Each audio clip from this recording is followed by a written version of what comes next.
ತಿಳಿಸುತ್ತಾ ಗುಲ್ಬರ್ಗಾ ವಿಶ್ವವಿದ್ಯಾಲಯ ಕಲಬುರಗಿ ಡಾಕ್ಟರ್ ಬಾಬಾ ಜಗಜೀವನ್ ರಾಮ್ ಅಧ್ಯಯನ ಮತ್ತು ಸಂಶೋಧನಾ ಸಂಸ್ಥೆಯಿಂದ ಇಂದು ಹಸಿರು ಕ್ರಾಂತಿಯ ಹರಿಕಾರ ಭಾರತ ದೇಶದ ಮಾಜಿ ಉಪ ಪ್ರಧಾನಮಂತ್ರಿಗಳು, ಕಾಯಕ ಖಾತೆಯ ಶಿಲ್ಪಿ, ಭಾರತ ಸ್ವಾತಂತ್ರ್ಯ ಹೋರಾಟಗಾರರು, ಸಮಾನತೆಯ ಹರಿಕಾರರು, ದೀನ ದಲಿತರ ಪಾಲಿನ ಆರಾಧ್ಯ ದೇವರು, ಸ್ವಾವಲಂಬಿ ದೇಶಕ್ಕಾಗಿ ಹೋರಾಡಿದ ರಾಷ್ಟ್ರ ನಾಯಕರು, ಸರಳತೆಯ ಮುತ್ಸದ್ದಿ ರಾಜಕಾರಣಿಗಳು, ಅಸ್ಪೃಶ್ಯತೆ ನಿವಾರಣೆಗೆ ಹೋರಾಡಿದ ಮಹಾನ್ ದಲಿತ ನಾಯಕರು, ಇವರನ್ನ ಬಾಬೂಜಿ ಎಂದೇ ಖ್ಯಾತರಾಗಿರುವಂತರು ಡಾಕ್ಟರ್ ಬಾಬು ಜಗಜೀವನ್ ರಾವ್ ಅವರ 118ನೇ ಜಯಂತ್ಯೋತ್ಸವಕ್ಕೆ ಹೃದಯಪೂರ್ವಕವಾಗಿ ನಾನು ಶುಭಾಶಯಗಳನ್ನು ಕೋರುತ್ತೇನೆ.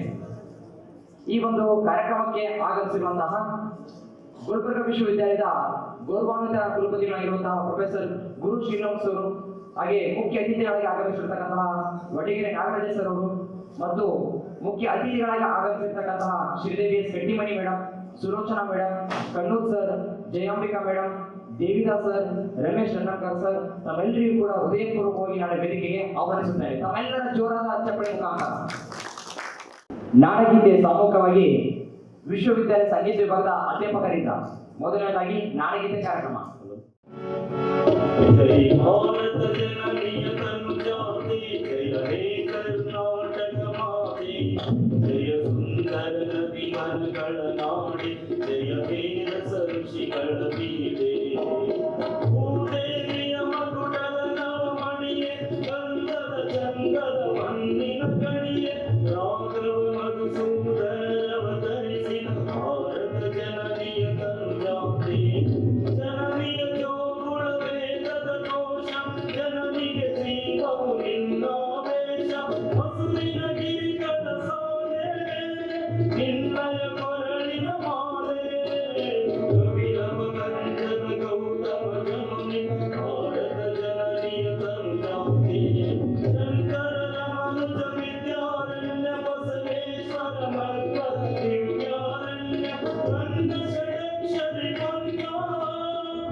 ಗುಲ್ಬರ್ಗಾ ವಿಶ್ವವಿದ್ಯಾಲಯದ ಡಾಕ್ಟರ್ ಬಾಬು ಜಗಜೀವನ್ ರಾಮ್ ಅಧ್ಯಯನ ಸಂಶೋಧನಾ ಹಾಗೂ ವಿಸ್ತರಣಾ ಸಂಸ್ಥೆಯ ವತಿಯಿಂದ ಇವತ್ತಿನ ಈ ಕಾರ್ಯಕ್ರಮ ಹಸಿರು ಕ್ರಾಂತಿಯ ಹರಿಕಾರ ಹಾಗೂ ಭಾರತದ ಉಪಪ್ರಧಾನಮಂತ್ರಿ ಡಾಕ್ಟರ್ ಬಾಬು ಜಗಜೀವನ್ ರಾಮ್ ಅವರ 118ನೇ ಜಯಂತ್ಯುತ್ಸವ ಕಾರ್ಯಕ್ರಮದ ಒಂದು ವೇದಿಕೆ ಮೇಲೆ ಗಣ್ಯರ ಒಂದು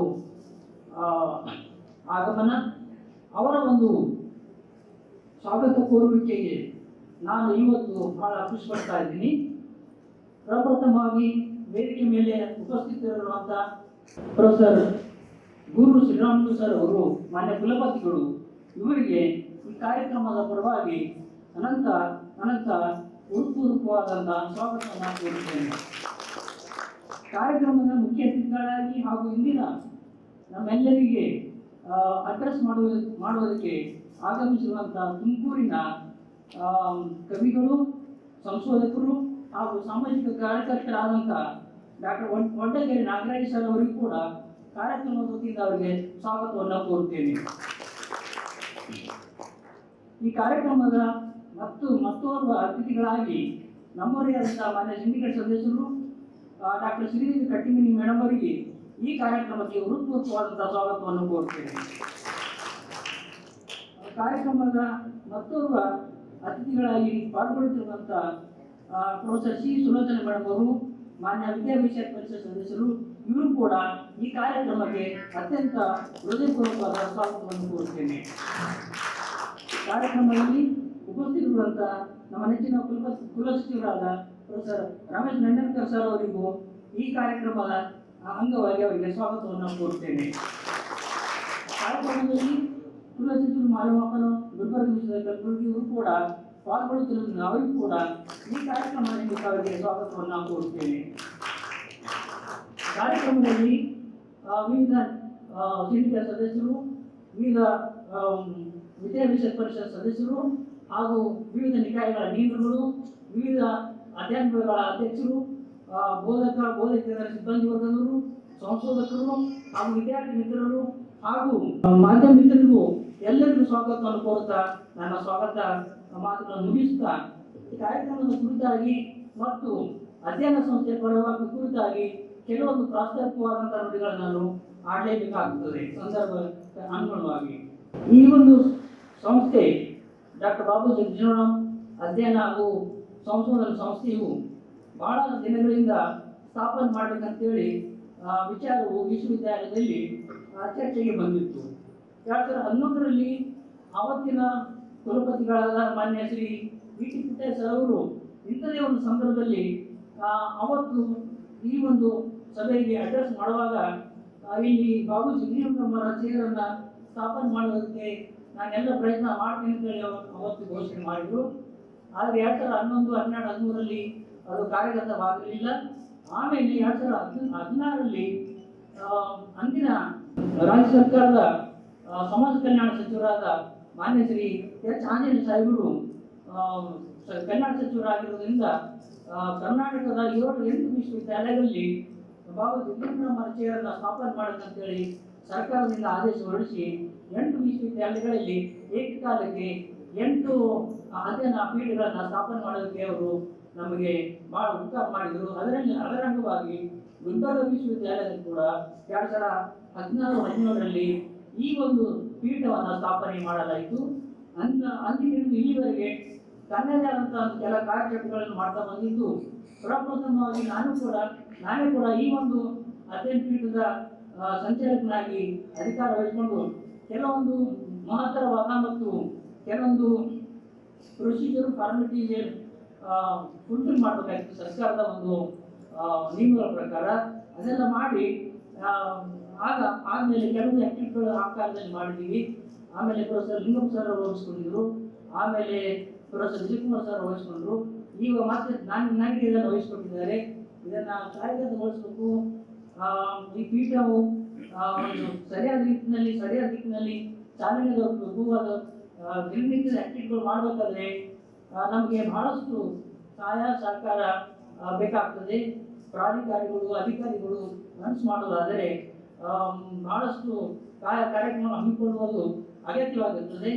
ಆದರೆ ವಿಷಯ ಏನಂತಂದರೆ ಸರಿಯಾದ ಸ್ಟಾಫು, ಹಣದ ಒಂದು ಕೊರತೆ ಇರುವುದಕ್ಕೆ ನಾವು ಸರಿಯಾದ ರೀತಿಯಲ್ಲಿ ಕಾರ್ಯಕ್ರಮ ಹಮ್ಮಿಕೊಳ್ಳೋದಾಗಲಿ ಅವನ್ನು ಮಾಡೋದಾಗಲಿ ನಾವು ಬಹಳಷ್ಟು ಕಷ್ಟಪಡ್ತಾ ಇದ್ದೀವಿ. ಪ್ರಾಧಿಕಾರಿಗಳು ಮತ್ತು ಅಧಿಕಾರಿಗಳು ತಾವು ಮನಸ್ಸು ಮಾಡೋದಾದರೆ ಈ ಎಲ್ಲ ಪೀಠಗಳಿಗೆ ಇನ್ಕ್ಲೂಡಿಂಗ್ ಬಾಬು ಶಿಕ್ಷಣ ಅಧ್ಯಯನ ಪೀಠಕ್ಕೆ ತಾವು ಸಹಕಾರ ನೀಡುವುದಾದರೆ ಇನ್ನೂ ಹೆಚ್ಚಿನ ಸಂಖ್ಯೆಯಲ್ಲಿ ಹೆಚ್ಚಿನ ರೀತಿಯಲ್ಲಿ ಕೆಲಸ ಕಾರ್ಯಗಳು ಮಾಡಿ ಹೆಚ್ಚಿನ ಸಂಶೋಧನೆ ವಿಸ್ತರಣಾ ಕಾರ್ಯಕ್ರಮಗಳು ಮತ್ತು ಅಧ್ಯಯನ ಕಾರ್ಯಕ್ರಮಗಳು ವಹಿಸಿಕೊಳ್ಳೋದಕ್ಕೆ ಮಾಡೋದಕ್ಕೆ ನಾವು ಅಣಿಯಾಗಿತ್ತು ಅಂತೇಳಿ ಅಧಿಕಾರಿಗಳಿಗೆ ನಾನು ಭರವಸೆ ಕೊಡ್ತಾ ಈ ಒಂದು ಕಾರ್ಯಕ್ರಮದಲ್ಲಿ ತಾವೆಲ್ಲ ಪಾಲ್ಗೊಳ್ಳುವುದರಿಂದ ಬಹಳ ಸಂತೋಷವಾಗ್ತಾ ಇದೆ.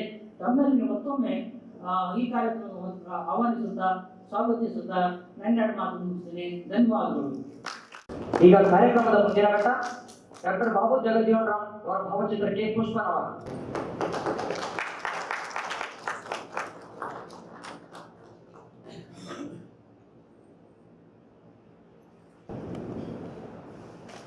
ಈ ಒಂದು ಕಾರ್ಯಕ್ರಮಕ್ಕೆ ಮುಖ್ಯ ಅತಿಥಿಗಳಾಗಿ ಆಗಮಿಸಿರುವಂತಹ ಡಾಕ್ಟರ್ ವಡ್ಡಗೆರೆ ನಾಗರಾಜಯ್ಯ, ಕವಿ, ಸಂಶೋಧಕರು ಹಾಗೂ ಸಮಾಜ ಕಾರ್ಯಕರ್ತರು, ಬೆಂಗಳೂರು, ಇವರ ಒಂದು ಮುಖ್ಯ ಅತಿಥಿಗಳ ಪರಿಚಯ ಮಾಡಿಕೊಡಲು ಬರ್ತಾ ಇದ್ದಾರೆ. ಗುಲ್ಬರ್ಗ ವಿಶ್ವವಿದ್ಯಾಲಯ ಹಮ್ಮಿಕೊಂಡಂತ ಡಾಕ್ಟರ್ ಬಾಬು ಜಗಜೀವನ್ ರಾಮ್ ಅವರ 118ನೇ ಜಯಂತ್ಯೋತ್ಸವ ಕಾರ್ಯಕ್ರಮಕ್ಕೆ ಮುಖ್ಯ ಅತಿಥಿಗಳಾಗಿ ಆಗಮಿಸಿರುವ ಡಾಕ್ಟರ್ ವಡ್ಡಗೆರೆ ನಾಗರಾಜ್ ಸರ್ ಅವರ ಕಿರು ಪರಿಚಯ ಮಾಡಿಕೊಳ್ಳಲು ನನಗೆ ಅತೀವ ಸಂತೋಷ ಎನಿಸುತ್ತದೆ. ಕರ್ನಾಟಕ ಜನಪದ ಅಕಾಡೆಮಿಯ ಗೌರವ ಪ್ರಶಸ್ತಿ ಪುರಸ್ಕೃತರಾದ ಜನಪದ ಹಾಡುಗಾರಿಕೆಯ ಮಡಿಲಿನಲ್ಲಿ ಹುಟ್ಟಿದಂತಹ ಅವರ ತಾಯಿಯ ಹೆಸರು ಶ್ರೀಮತಿ ವಡ್ಡಗೆರೆ ಕರದಮ್ಮ, ತಂದೆ ಹನುಮಂತಯ್ಯ. ಇವರ ಉದರದಿಂದ ತುಮಕೂರು ಜಿಲ್ಲೆಯ ಕೊರಟಗಿ ತಾಲೂಕಿನ ವಡ್ಡಗೆರೆ ಗ್ರಾಮದಲ್ಲಿ ಜೂನ್ 1, 1967ರಲ್ಲಿ ಇವರ ಜನನ.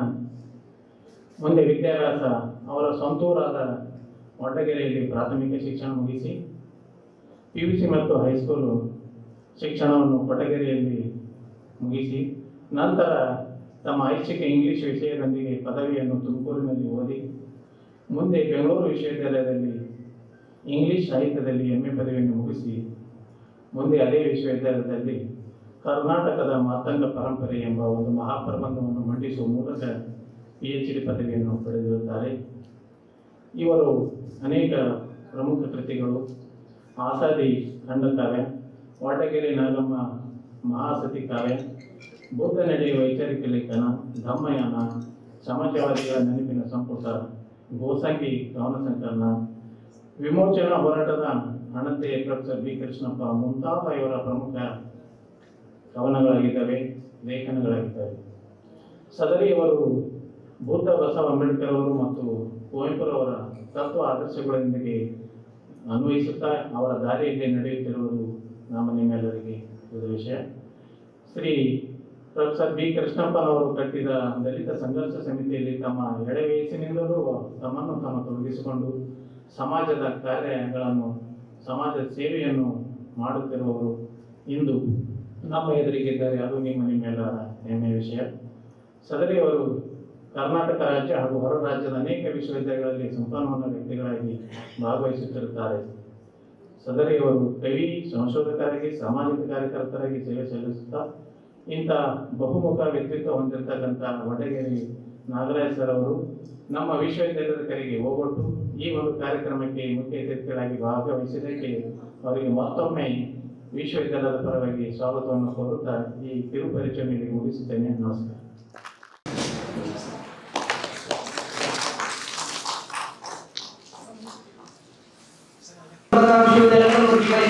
ಗೌರವದ ಸಮಾನ ಜೋರಾಗಿ ಚಪ್ಪಾಳೆ, ಗೌರವದ ಸಮಾನ ಜೋರಾಗಿ ಚಪ್ಪಾಳೆ.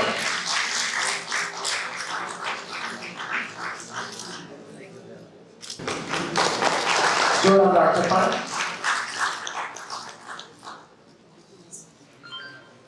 ಸನ್ಮಾನಿಸಿದವರಿಗೆ ಮತ್ತು ಜೋರಾದ ಚಪ್ಪಾಳೆ.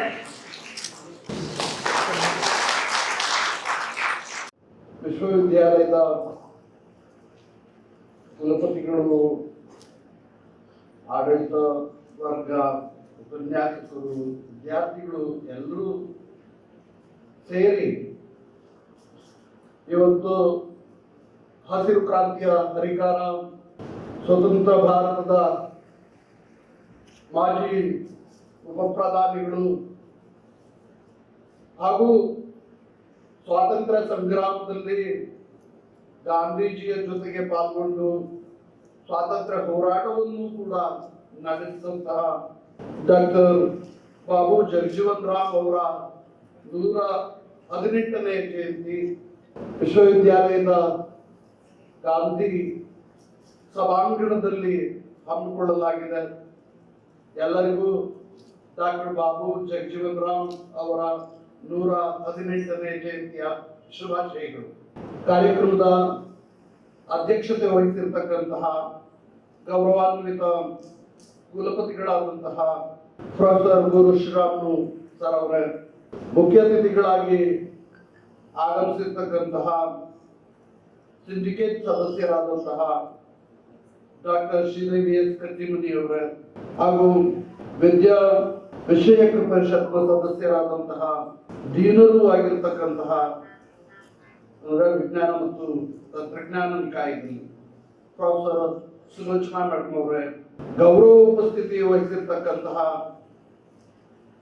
ಮೌಲ್ಯಮಾಪನ ಕುಲಸಚಿವರಾದಂತಹ doctor H E Kannur sir ಅವರೇ, ಹಣಕಾಸು ವಿಭಾಗದ ಆಡಳಿತಾಧಿಕಾರಿಗಳಾದಂತಹ ಶ್ರೀಮತಿ ಜಯಾಂಬಿಕಾ ಮೇಡಮ್ ಅವರೇ, ಬಾಬು ಜಗಜೀವನ್ ರಾಮ್ ಅಧ್ಯಯನ ಸಂಶೋಧನಾ ಹಾಗೂ ವಿಸ್ತರಣಾ ಕೇಂದ್ರದ ನಿರ್ದೇಶಕರಾದಂತಹ ಆತ್ಮೀಯರಾದಂತಹ ಡಾಕ್ಟರ್ ದೇವಿದಾಸ್ ಜಿ ಮಾಲೆ ಅವರೇ, ಹಾಗೂ ಕುಲಸಚಿವರಾದಂತಹ ಪ್ರೊಫೆಸರ್ ರಮೇಶ್ ಲಂಡನ್ಕರ್ ಅವರೇ, ನನ್ನನ್ನ ಪರಿಚಯಿಸಿದಂತಹ ಪ್ರಾಧ್ಯಾಪಕರಾದಂತಹ ಪ್ರಕಾಶ್ ಅದನೂರ್ಕರ್ ಅವರೇ, ಹಾಗೂ ಇಲ್ಲಿಗೆ ನನ್ನನ್ನ ಈ ದಿನ ಉಪನ್ಯಾಸ ನೀಡಲು ಬರಮಾಡಿಕೊಂಡಂತ ನನ್ನನ್ನ ಸ್ವಾಗತಿಸಿದಂತ ಆತ್ಮೀಯ ಗೆಳೆಯ ಡಾಕ್ಟರ್ ಎಚ್ ಟಿ ಕೋತೆ ಅವರೇ, ಅವರು ಇವತ್ತು ಇಲ್ಲಿಲ್ಲ, ಅವರ ಅನುಪಸ್ಥಿತಿ ಇದೆ.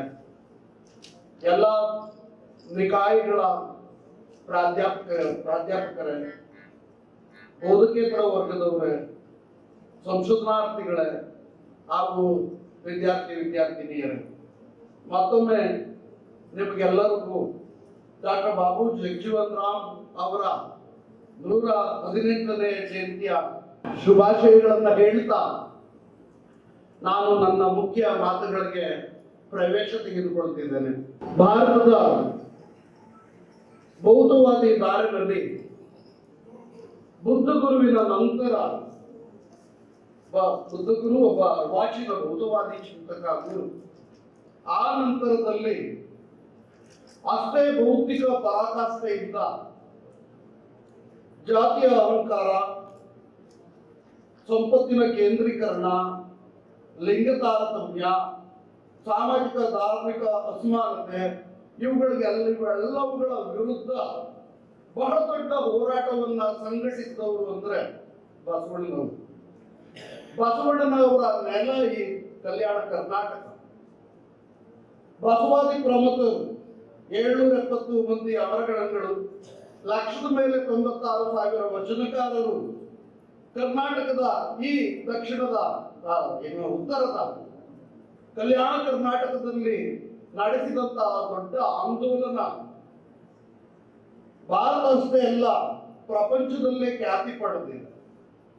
ಬುದ್ಧ ಗುರುವಿನ ನಂತರದಲ್ಲಿ ಬಸವಣ್ಣನವರು ಬಂದರು. ಅಲ್ಲಿ ಬುದ್ಧ ಅನ್ನುವ ಅಕ್ಷರದಲ್ಲಿ ವಿ ಇದೆ, ಬಸವಣ್ಣ ಅಕ್ಷರದಲ್ಲೂ ವಿ ಇದೆ. ಮತ್ತು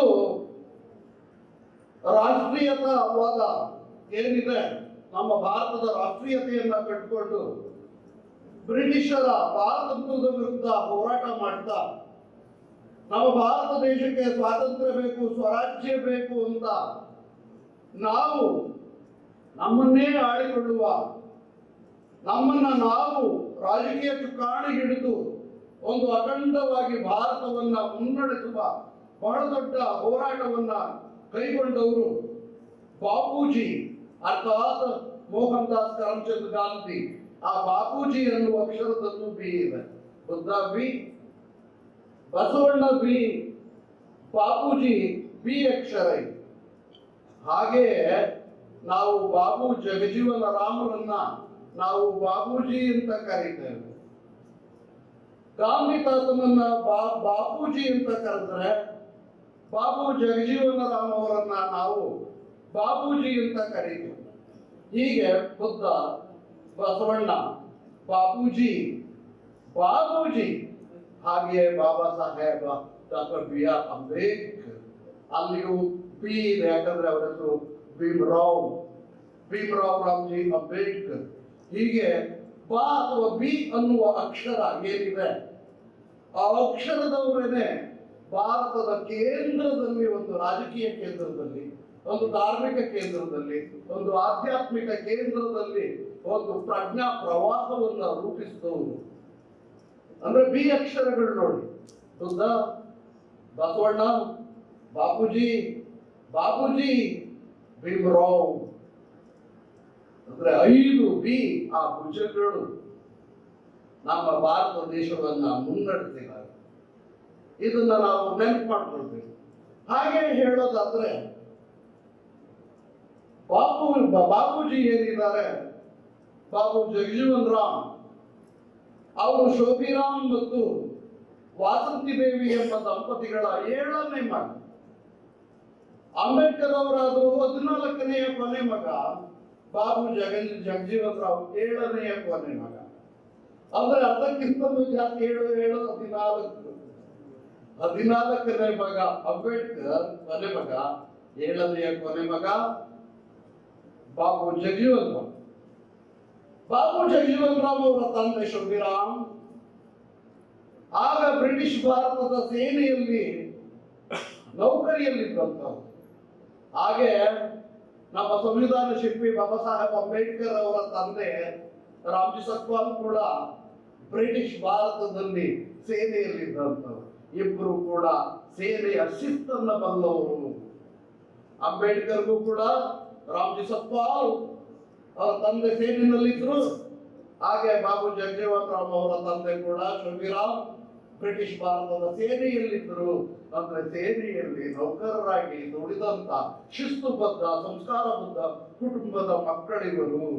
ಹಾಗೆ ಬಾಬು ಜಗಜೀವನ್ ರಾಮ್ ಅವರ ತಂದೆ ಶೋಭಿರಾಮ್ ಏನು ಬ್ರಿಟಿಷ್ ಭಾರತದ ಸೇನೆಯಲ್ಲಿ ಇದ್ರು, ಅಲ್ಲಿ ಕೆಲವು ತಾರತಮ್ಯಗಳಿಗೆ ಅವರು ಒಳಗಾಗಿ ರಾಜೀನಾಮೆ ಕೊಟ್ಟು ಬಂದು ಅವರು ಬಿಹಾರದ ಚಾಂದ್ವಾ ಎಂಬಲ್ಲಿ ಜಮೀನು ಖರೀದಿ ಮಾಡಿ ಕೃಷಿಕರಾಗಿದ್ದಾರೆ. ಬಾಬು ಜಗಜೀವನ್ ರಾಮ್ ಅವರು 1908 ಇದೇ ಏಪ್ರಿಲ್ ತಿಂಗಳ 5ನೇ ತಾರೀಕು, ಅಂದ್ರೆ ಇಲ್ಲಿಗೆ 118 ವರ್ಷಗಳ ಹಿಂದೆ ಜನಿಸಿದ್ರು. ಒಬ್ಬ ಕೃಷಿಕನ ಮಗನಾಗಿ. ಅಲ್ಲಿಗಾಗಲೇ ಅವರ ಅಪ್ಪ ಶೋಭಿರಾಮ್ ಬ್ರಿಟಿಷ್ ಸೇನೆಗೆ ರಾಜೀನಾಮೆ ಕೊಟ್ಟು ಅವರು ಸ್ವತಂತ್ರ ಭೂ ಹಿಡುವಳಿ ಹೊಂದಿ ಭೂಮಿ ಖರೀದಿ ಮಾಡ್ತಾರೆ. ಹೊಂದಿ ಉತ್ತಮ ಕೃಷಿಕರಾಗಿರ್ತಾರೆ, ಪ್ರಗತಿಪರ ಕೃಷಿಕರಾಗಿರ್ತಾರೆ. ಬಾಬು ಜಗಜೀವನ್ ರಾಮ್ ಅವರ ಒಂದು ಆರ್ಥಿಕತೆ ಸುಸ್ಥಿತಿನಲ್ಲಿರುತ್ತೆ. ಬಾಬು ಜಗಜೀವನ್ ರಾಮ್ ಅವರು 1914ರಲ್ಲಿ ಅದೇ ಚಾಂದ್ವಾ ಹತ್ತಿರ ಆರಾ ಅನ್ನುವಂತ ಊರಿನಲ್ಲಿ ವಿದ್ಯಾಭ್ಯಾಸಕ್ಕೆ, ಪ್ರಾಥಮಿಕ ವಿದ್ಯಾಭ್ಯಾಸಕ್ಕೆ ಸೇರ್ಕೊಳ್ತಾರೆ. ಅವರು ಸೇರಿಕೊಂಡು 10 ತಿಂಗಳೊಳಗೇನೆ, ಇನ್ನು 1ನೇ ತರಗತಿ ಓದ್ತಾ ಇರುವ ಆ ಕಾಲಕ್ಕಾಗ್ಲೇನೆ ತಂದೆ ಶೋಭಿರಾಮ್ ಮೃತರಾಗ್ತಾರೆ. ಮೃತರಾದ್ಮೇಲೆ ವಾಸಂತಿ ದೇವಿ ವಿಧವೆ ಅಷ್ಟು ದೊಡ್ಡ ಕುಟುಂಬವನ್ನ ಅವರು ಸಲಹಬೇಕಾಗುತ್ತೆ. ಶೋಭಿರಾಮ್ ತೀರ್ಕೊಂಡ ನಂತರದಲ್ಲಿ ಅವು 106 ಎಕರೆಗಳ ಒಂದು ಆಸ್ತಿಯನ್ನ ಅವರು ಹೊಂದಿರ್ತಾರೆ. ಅದು ಅವರೇನು ಸಾಧಾರಣ ಬಡ ಕುಟುಂಬವೇನಲ್ಲ. ಏನು ಬಾಬಾ ಸಾಹೇಬರು ದೇಹತ್ಯಾಗ ಮಾಡಿದ ಆ ಸಂದರ್ಭದಲ್ಲಿ ಏನು ಅವರ ದೇಹವನ್ನ ಸಾಗಿಸಬೇಕಾಗಿತ್ತು ದೆಹಲಿಯಿಂದ, ಆ ವಿಮಾನದ ಖರ್ಚನ್ನ ಆಗಿನ ಸರ್ಕಾರ ದೆಹಲಿಯಲ್ಲಿ ಏನು ಜಾಗ ಕೊಡ್ಲಿಲ್ಲ. ಬಾಬು ಜಗಜೀವನ್ ರಾಮ್ ಅವರ ಒಂದು ಪುಣ್ಯ ಭೂಮಿ ಅಂತ ಏನ್ ಹೇಳ್ತೇವೆ, ಶವ ಸಂಸ್ಕಾರ ಮಾಡೋದು, ಅಂತ್ಯಕ್ರಿಯಾದಿಗಳನ್ನ ನಡೆಸೋದು, ಅದಕ್ಕೇನು ಜಾಗ ಕೊಡ್ಲಿಲ್ಲ ನೆಹರು ಅವರ ಸರ್ಕಾರ. ಆದ್ರೆ ಬಾಬು ಜಗಜೀವನ್ ರಾಮ್ ಅದಕ್ಕೆ ಪ್ರಯಾಣಕ್ಕೆ ಏನು ವೆಚ್ಚ ತಗಲುತ್ತೆ ಅದನ್ನೆಲ್ಲ ಕೊಟ್ಟು ಬಹಳ ಗೌರವವಾಗಿ ಅಂಬೇಡ್ಕರ್ ಅವರ ಅಂತ್ಯ ಸಂಸ್ಕಾರಕ್ಕೆ ನೆರವಾದಂಥವ್ರು ಬಾಬು ಜಗಜೀವನ್ ರಾಮ್ ಅವರು. ಬಾಬು ಹಂಗ್ ನೋಡಿದ್ರೆ ಅಂಬೇಡ್ಕರ್ ಅವರು ಬಹಳ ವಿದೇಶದಲ್ಲಿ ಓದವರು, ಬಹಳ ದೊಡ್ಡ ಜೂರಿಸ್ಟ್ ಬಾರಟ್ಲ ಓದಿದ್ರು, ವಿದೇಶದಲ್ಲೇ ಪ್ರೊಫೆಸರ್ ಆಗಿದ್ದುಕೊಂಡು ನಮ್ಮ ಶ್ರೀರಾಮುಲು ಸರ್ತರ ಒಂದು ವಿಶ್ವವಿದ್ಯಾಲಯದ ಕುಲಪತಿಗಳಾಗಿದ್ದುಕೊಂಡು ಇರ್ಬಹುದಾಗಿತ್ತು, ದೊಡ್ಡ ಪಗಾರ ಎಣಿಸ್ಕೊಂಡು. ಆದ್ರೆ ಅವರ ಸ್ಥಿತಿ ಹೆಂಗಿತ್ತು ಅಂದ್ರೆ ಅವರು ದುಡಿದಿದ್ದೆಲ್ಲ ಪುಸ್ತಕಗಳನ್ನ ಕೊಂಡುಕೊಳ್ಳೋದು, ಮತ್ತೆ ಹೆಚ್ಚು ಯಾವುದೇ ಹೊಸ ತರದ ಸೂಟು ಬೂಟು ಬಂದ್ರೆ ಅದನ್ನ ಕೊಂಡು ಹಾಕೊಳ್ಳೋದು. So Ambedkar was looking like an English gentleman with wearing a suit. ಹೌದಾನೆ, ಅದಕ್ಕೆ ಹೆಚ್ಚು ಅವರು ಆದ್ಯತೆಗಳನ್ನ ಕೊಡ್ತಾ ಇದ್ರು ಅಂಬೇಡ್ಕರ್ ಅವರು. ಮತ್ತು ಸಾಮಾಜಿಕ ಚಳವಳಿಗಳನ್ನ ಸಂಘಟಿಸೋದು. ಹಾಗಾಗಿ ಅವರ ಕುಟುಂಬದಲ್ಲಿ ಅಷ್ಟು ಹಣ ಸಂಚಿತಗೊಂಡಿರಲಿಲ್ಲ ಅಂಬೇಡ್ಕರ್ ಅವರ ಕುಟುಂಬದಲ್ಲಿ. ಅಂಬೇಡ್ಕರ್ ಅವರ ಕುಟುಂಬವನ್ನ ರಮಾಬಾಯಿ ಹೇಗೆ ಹೊರೆದು ಕಾಪಾಡಿದರು, ಹಾಗೆ ಬಾಬೂಜಿಯವರ ಬಾಲಕ ಬಾಬೂಜಿ ಅವರ ಅಪ್ಪ ತೀರ್ಕೊಂಡಾಗ ಶಬಿರಾಮ್ ಅವರ ಕುಟುಂಬವನ್ನ ಹೊರೆದವರು ವಾಸಂತಿ ದೇವಿ ತಾಯಿ.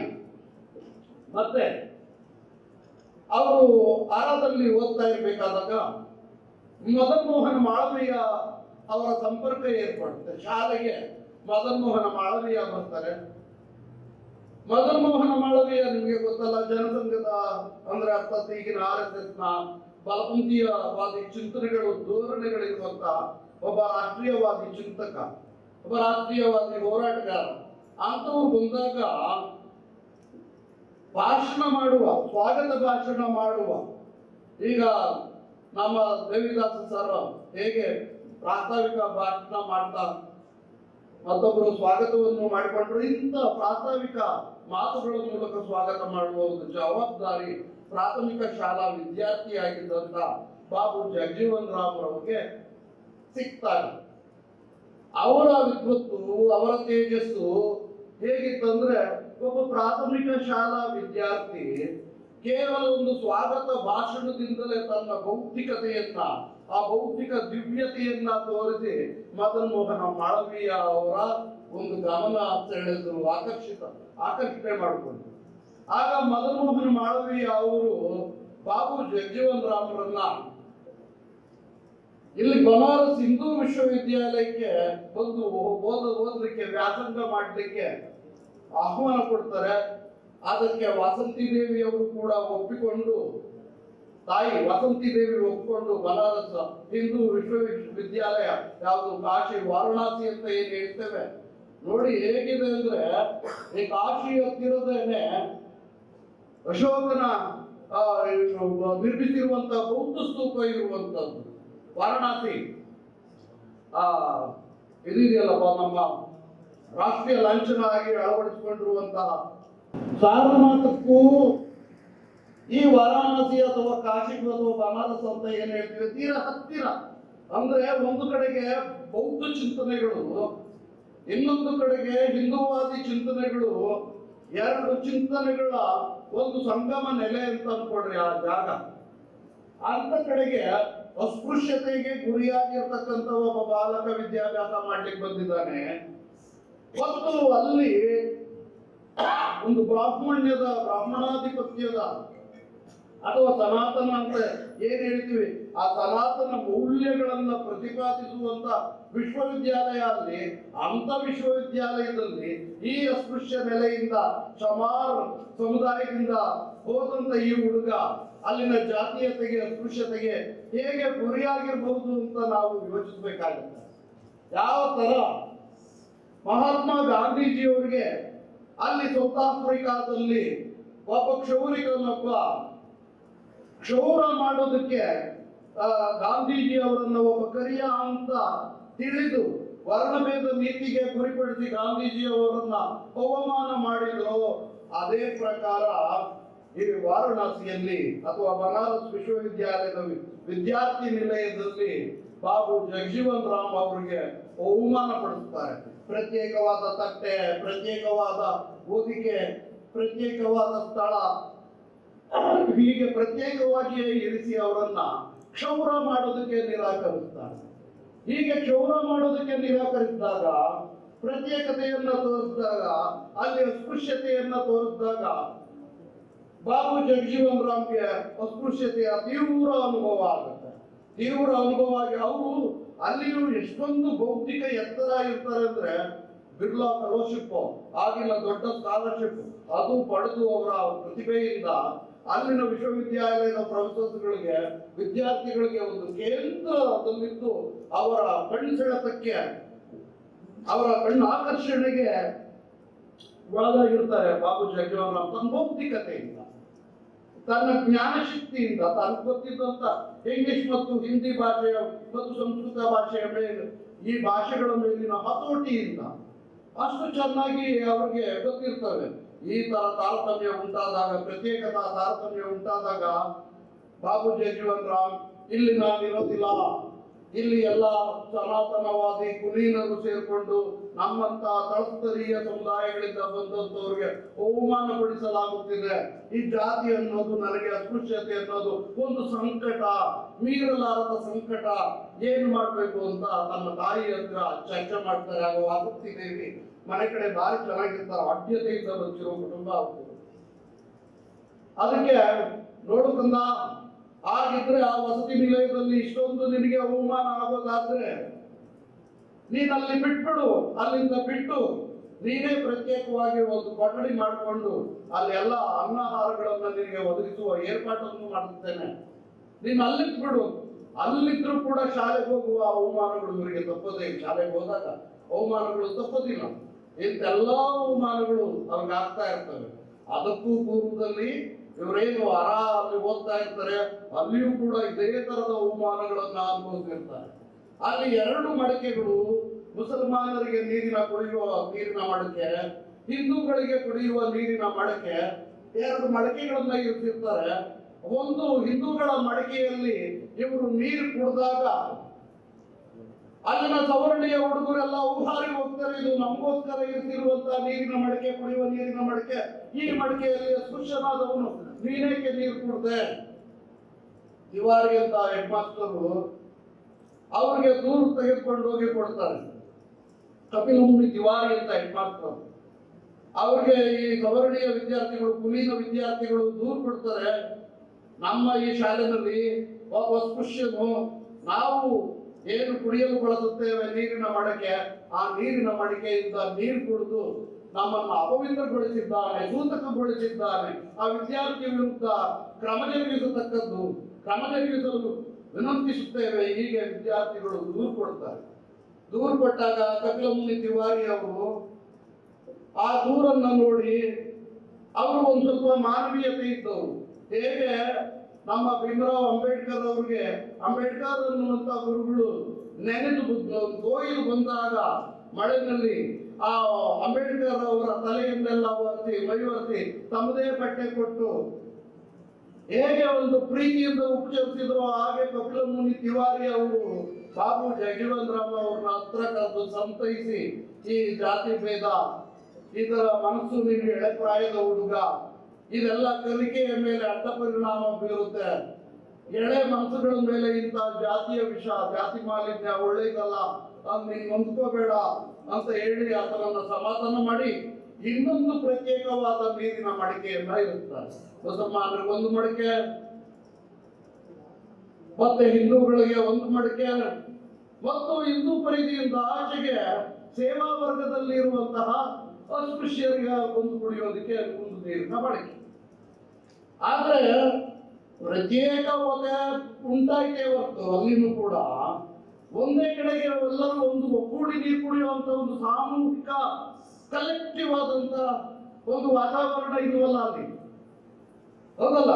ಪ್ರತ್ಯೇಕ ಅಂದಾಗ ಒಕ್ಕಲಿಗರ ಕೇರಿ ಒಂದ್ ಕಡೆ ಇರುತ್ತೆ, ಲಿಂಗಾಯತರ ಕೇರಿ ಒಂದ್ ಕಡೆಗೆ ಇರುತ್ತೆ, ವೀರಶೈವರ ಕೇರಿ ಇನ್ನೊಂದ್ ಕಡೆಗೆ ಇರುತ್ತೆ, ದಲಿತರ ಕೇರಿ ಇನ್ನೊಂದ್ ಕಡೆಗೆ ಇರುತ್ತೆ, ಭಾಗಗಳು ಬೇರೆ ಬೇರೆ ಇರ್ತವೆ. ಅಲ್ಲಿಗೆ ಜಾತೀಯತೆ ಹೊರಟೋಯ್ತೇನು? ಜಾತೀಯತೆ ನಾಶ ಆಯ್ತಾ?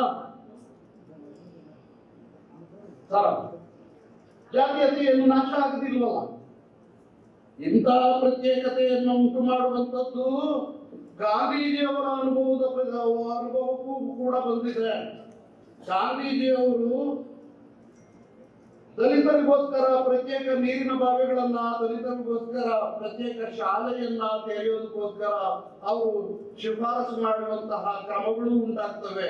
ಹೇಗೆ ದಲಿತರನ್ನ ಹೊರಗಡೆಗೆ ನಿಲ್ಲಿಸಿ ಗೋಣಿ ತಾಟಗಳ ಮೇಲೆ ಕೂರಿಸಿ ಶಾಲೆಗಳಲ್ಲಿ ಕುಲೀನ ವಿದ್ಯಾರ್ಥಿಗಳನ್ನ ಒಳಗೆ ಕೂರಿಸಿ ವಿದ್ಯಾಭ್ಯಾಸ ಮಾಡಿಕೊಡ್ತಾ ಇದ್ರು. ದಲಿತರು ಶಾಲೆಗೆ ಬರೋ ಬೇಡ ಅಂತಂದಾಗ ಕವಿತಾ ಗ್ರಾಮದಲ್ಲಿ ಅಲ್ಲಿ ಗಾಂಧೀಜಿಯವರು ಹೇಳ್ತಾರೆ, ದಲಿತರಿಗಾಗಿ ಒಂದು ಪ್ರತ್ಯೇಕ ಶಾಲೆ ಇರಲಿ. ದಲಿತರಿಗಾಗಿ ಪ್ರತ್ಯೇಕ ಶಾಲೆ ಮಾಡಿದ್ರು, ಒಂದು ಬಾವಿ ಮಾಡಿದ್ರು, ಒಂದು ಶಾಲೆ ಮಾಡಿದ್ರು, ಎಲ್ಲ ಪ್ರತ್ಯೇಕ ಅಂದ್ರೆ ಹಾಸ್ಟೆಲ್ ಮಾಡಿದ್ರು, ಎಲ್ಲ ವಸತಿ ನಿಲಯನ, ಅಲ್ಲಿ ಜಾತಿ ಹೊರಟೋಗ್ಬಿಡ್ತೇನು? ಹೊರಟೋಗಲ್ಲ. ಇದು ಬಾಬು ಜಗಜೀವನ್ ರಾಮ್ ಅವ್ರಿಗೆ ಬನಾರಸ್ ವಿಶ್ವವಿದ್ಯಾಲಯದ್ದು ಅನುಭವ ಬರುತ್ತೆ. ಪ್ರತ್ಯೇಕತೆಯಿಂದ ಏನು ಜಾತಿ ಹೋಗೋದಿಲ್ಲ. ಮತ್ತೇನು ಈ ಜಾತಿಯ ವಿಷವನ್ನ, ಈ ಜಾತಿಯ ಮಾಲಿನ್ಯವನ್ನ ತೊಡೆದು ಹಾಕುವ ಅಥವಾ ತೊಳೆಯಲು ಇರುವ ಉದಕವೇನು, ಅದಕ್ಕಿರುವ ಔಷಧವೇನು ಹುಡುಕಾಡ್ತಾರೆ. ಹುಡುಕಾಡುವಾಗ ಬಾಬು ಜಗಜೀವನ್ ರಾಮ್ ಅವರಿಗೆ ಒಂದು ಹೊಳೆಯುತ್ತೆ. ಅವರು ಶಿವನಾರಾಯಣಿ ಎನ್ನುವಂತ ಗುರುಪಂಥಕ್ಕೆ ಸೇರಿದವರು. ಈ ಶಿವನಾರಾಯಣಿ ಗುರುಪಂಥದಲ್ಲಿ ಗುರುಪಂಥಗಳು ಹೇಗೆ ಗೊತ್ತೇನು? ಗುರುವೇ ತಂದೆ, ಗುರುವೇ ದೈವ, ಗುರುವೇ ಮಾತೃ, ಗುರುವೇ ಪಿತೃ, ಈ ತರದ ಭಾವ. ಗುರುವೇ ಪಿತೃ ಅಂದ್ರೆ ತಂದೆ, ಗುರುವೇ ಮಾತೃ, ಗುರುವೇ ದೈವ. ಮತ್ತೆ ಜಾತಿಯ ಮೂಲ ಗುರುತುಗಳನ್ನ, ಪೂರ್ವಾಶ್ರಮದ ಗುರುತುಗಳನ್ನ ಬಿಟ್ಟು ಬಿಡಬೇಕು. ನಾಟ್ಯಸ್ವಾಮಿ ಗುರುಪಂಥದಲ್ಲಿ, ನೀಲಗಾರ ಪಂಥದಲ್ಲಿ, ಮಲೆಮಹದೇಶ್ವರನ ದೇವರಗುಡ್ಡರ ಪಂಥದಲ್ಲಿ, ಹಾಗೆ ಮೈಲಾರಲಿಂಗನ ಗೊರವರ ಪಂಥದಲ್ಲಿ, ಇಂಥ ಪಂಥಗಳಲ್ಲೆಲ್ಲ ಗುರುವೇ ತಂದೆಯಾದ ಕಾರಣ, ಗುರುವೇ ತಾಯಿಯಾದ ಕಾರಣ, ಗುರುವೇ ದೈವವಾದ ಕಾರಣ, ಬಂಧುವಾದ ಕಾರಣ ಮತ್ತೆ ಜಾತಿಯನ್ನ ಬಿಡಬೇಕು, ಹೆಸರೆಲ್ಲ ಹೇಳಂಗಿಲ್ಲ. ಇಂಥ ಒಂದು ಪಂಥ ಆಧ್ಯಾತ್ಮಿಕ ದಾರಿ, ಇಂಥ ಒಂದು ಸ್ಪಿರಿಚುವಲ್ ಕ್ವೆಸ್ಟ್ ಇಂದ, ಒಂದು ಆಧ್ಯಾತ್ಮಿಕ ದಾಹದಿಂದ ಒಂದು ಸ್ಪಿರಿಚುವಲ್ ಟ್ರಾವೆಲಿಂಗ್ ನ ಪ್ರಾರಂಭ ಮಾಡ್ತಾರೆ ಬಾಬು ಜಗಜೀವನ್ ರಾಮ್. ಅಂದ್ರೆ ಜಾತಿಯ ಮಲಿನವನ್ನ ತೊಳೆದು ಹಾಕುವಂತ ಉದಕ ನಮ್ಗೆ ಇಂಥ ಗುರುಪಂಥದಲ್ಲಿದೆ. ಕೈವಾರ ನಾರಾಯಣ ತಾತಯ್ಯನವರು ಅಂತ ಗುರುಪಂಥದ ಅಚಲ ಗುರುಮಾರ್ಗದಲ್ಲೊಬ್ರು కులము విడిచినారము మతము విడిచినారము మేము ఏ కులము చేరము ఏ మతము కలియము కులములన్నీ కుల వేసి ಕುದರವೆಕ್ಕಿನಾರము ಅಂತಾರೆ. ಕುಲ ಬಿಟ್ಟಿದೀವಿ, ಮತ ಬಿಟ್ಟಿದೀವಿ, ನಾವು ಯಾವ ಕುಲಕ್ಕೂ ಸೇರೋರಲ್ಲ, ಯಾವ ಮತಕ್ಕೂ ಕಲಿಯೋರಲ್ಲ. ಅಂದ್ರೆ ಗುರುಪಂಥದಲ್ಲಿ ಹೋದವ್ರಿಗೆ ಈತ ಕುಲ ಮತಗಳೆಲ್ಲ ಇರೋದಿಲ್ಲ ಅಂತ ಹೇಳಿ ಗುರುಪಂಥಕ್ಕೆ ಹೆಚ್ಚು ನಡ್ಕೊಳಕ್ ಹೋಗ್ತಾರೆ. ಇಂಥ ಗುರುಪಂಥದಲ್ಲಿ ನಡೆದವರು ಬಾಬಾ ಸಾಹೇಬ್ ಅಂಬೇಡ್ಕರ್ ಅವರು ಕೂಡ. ಅಂಬೇಡ್ಕರ್ ಅವರು ಬಾಲಕರಾಗಿದ್ದಾಗ ಅವರು ಕಲಾವಿದ, ಹಾಡುಗಳನ್ನ ಆಡ್ತಾ ಇದ್ರು. ಸಂತ ಕಬೀರನ ದೋಹೆಗಳನ್ನ ಆಡ್ತಾ ಇದ್ರು, ಸಂತರ ವಿಲಾಸರ ಅಭಂಗಗಳನ್ನ ಆಡ್ತಾ ಇದ್ರು. ಸ್ವಯಂ ಅಂಬೇಡ್ಕರ್ ಹಾಡುಗಾರನಾಗಿ ಅವರ ಮನೆಗೆ ಗುರುಗೋಷ್ಠಿಗಳು ನಡೀತಾ ಇದ್ವು, ಭಜನೆಗಳು ನಡೀತಾ ಇದ್ವು. ಅವ್ರಿಗೊಂದು ಆಧ್ಯಾತ್ಮ ಅನುಭೂತಿಯ ಒಂದು ಸ್ಪರ್ಶ ಕೂಡ, ಅನುಭಾವಿಕ ಸ್ಪರ್ಶ ಕೂಡ ಕುಟುಂಬಕ್ಕಿತ್ತು, ಅಂಬೇಡ್ಕರ್ ಅವರ ಕುಟುಂಬಕ್ಕೆ. ಅದಕ್ಕೆ ಅವರು ಕೂಡ ಅಂಬೇಡ್ಕರ್ ಅವರು ಮಾನಸ ಗುರುವನ್ನಾಗಿ ರವಿದಾಸನನ್ನು ಮತ್ತು ಕಬೀರನನ್ನು, ಸಂತ ಕಬೀರನನ್ನು ತೆಗೆದುಕೊಂಡಿರ್ತಾರೆ.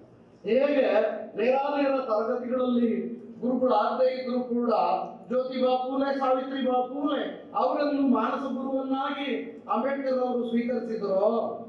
ಹಾಗೆಯೇ ಶಿವನಾರಾಯಣಿ ಗುರುಪಂಥದ ಗುರುಗಳನ್ನ ಬಾಬು ಜಗಜೀವನ್ ರಾಮ್ ಅವರು ಕೂಡ ನಂಬುತ್ತಾ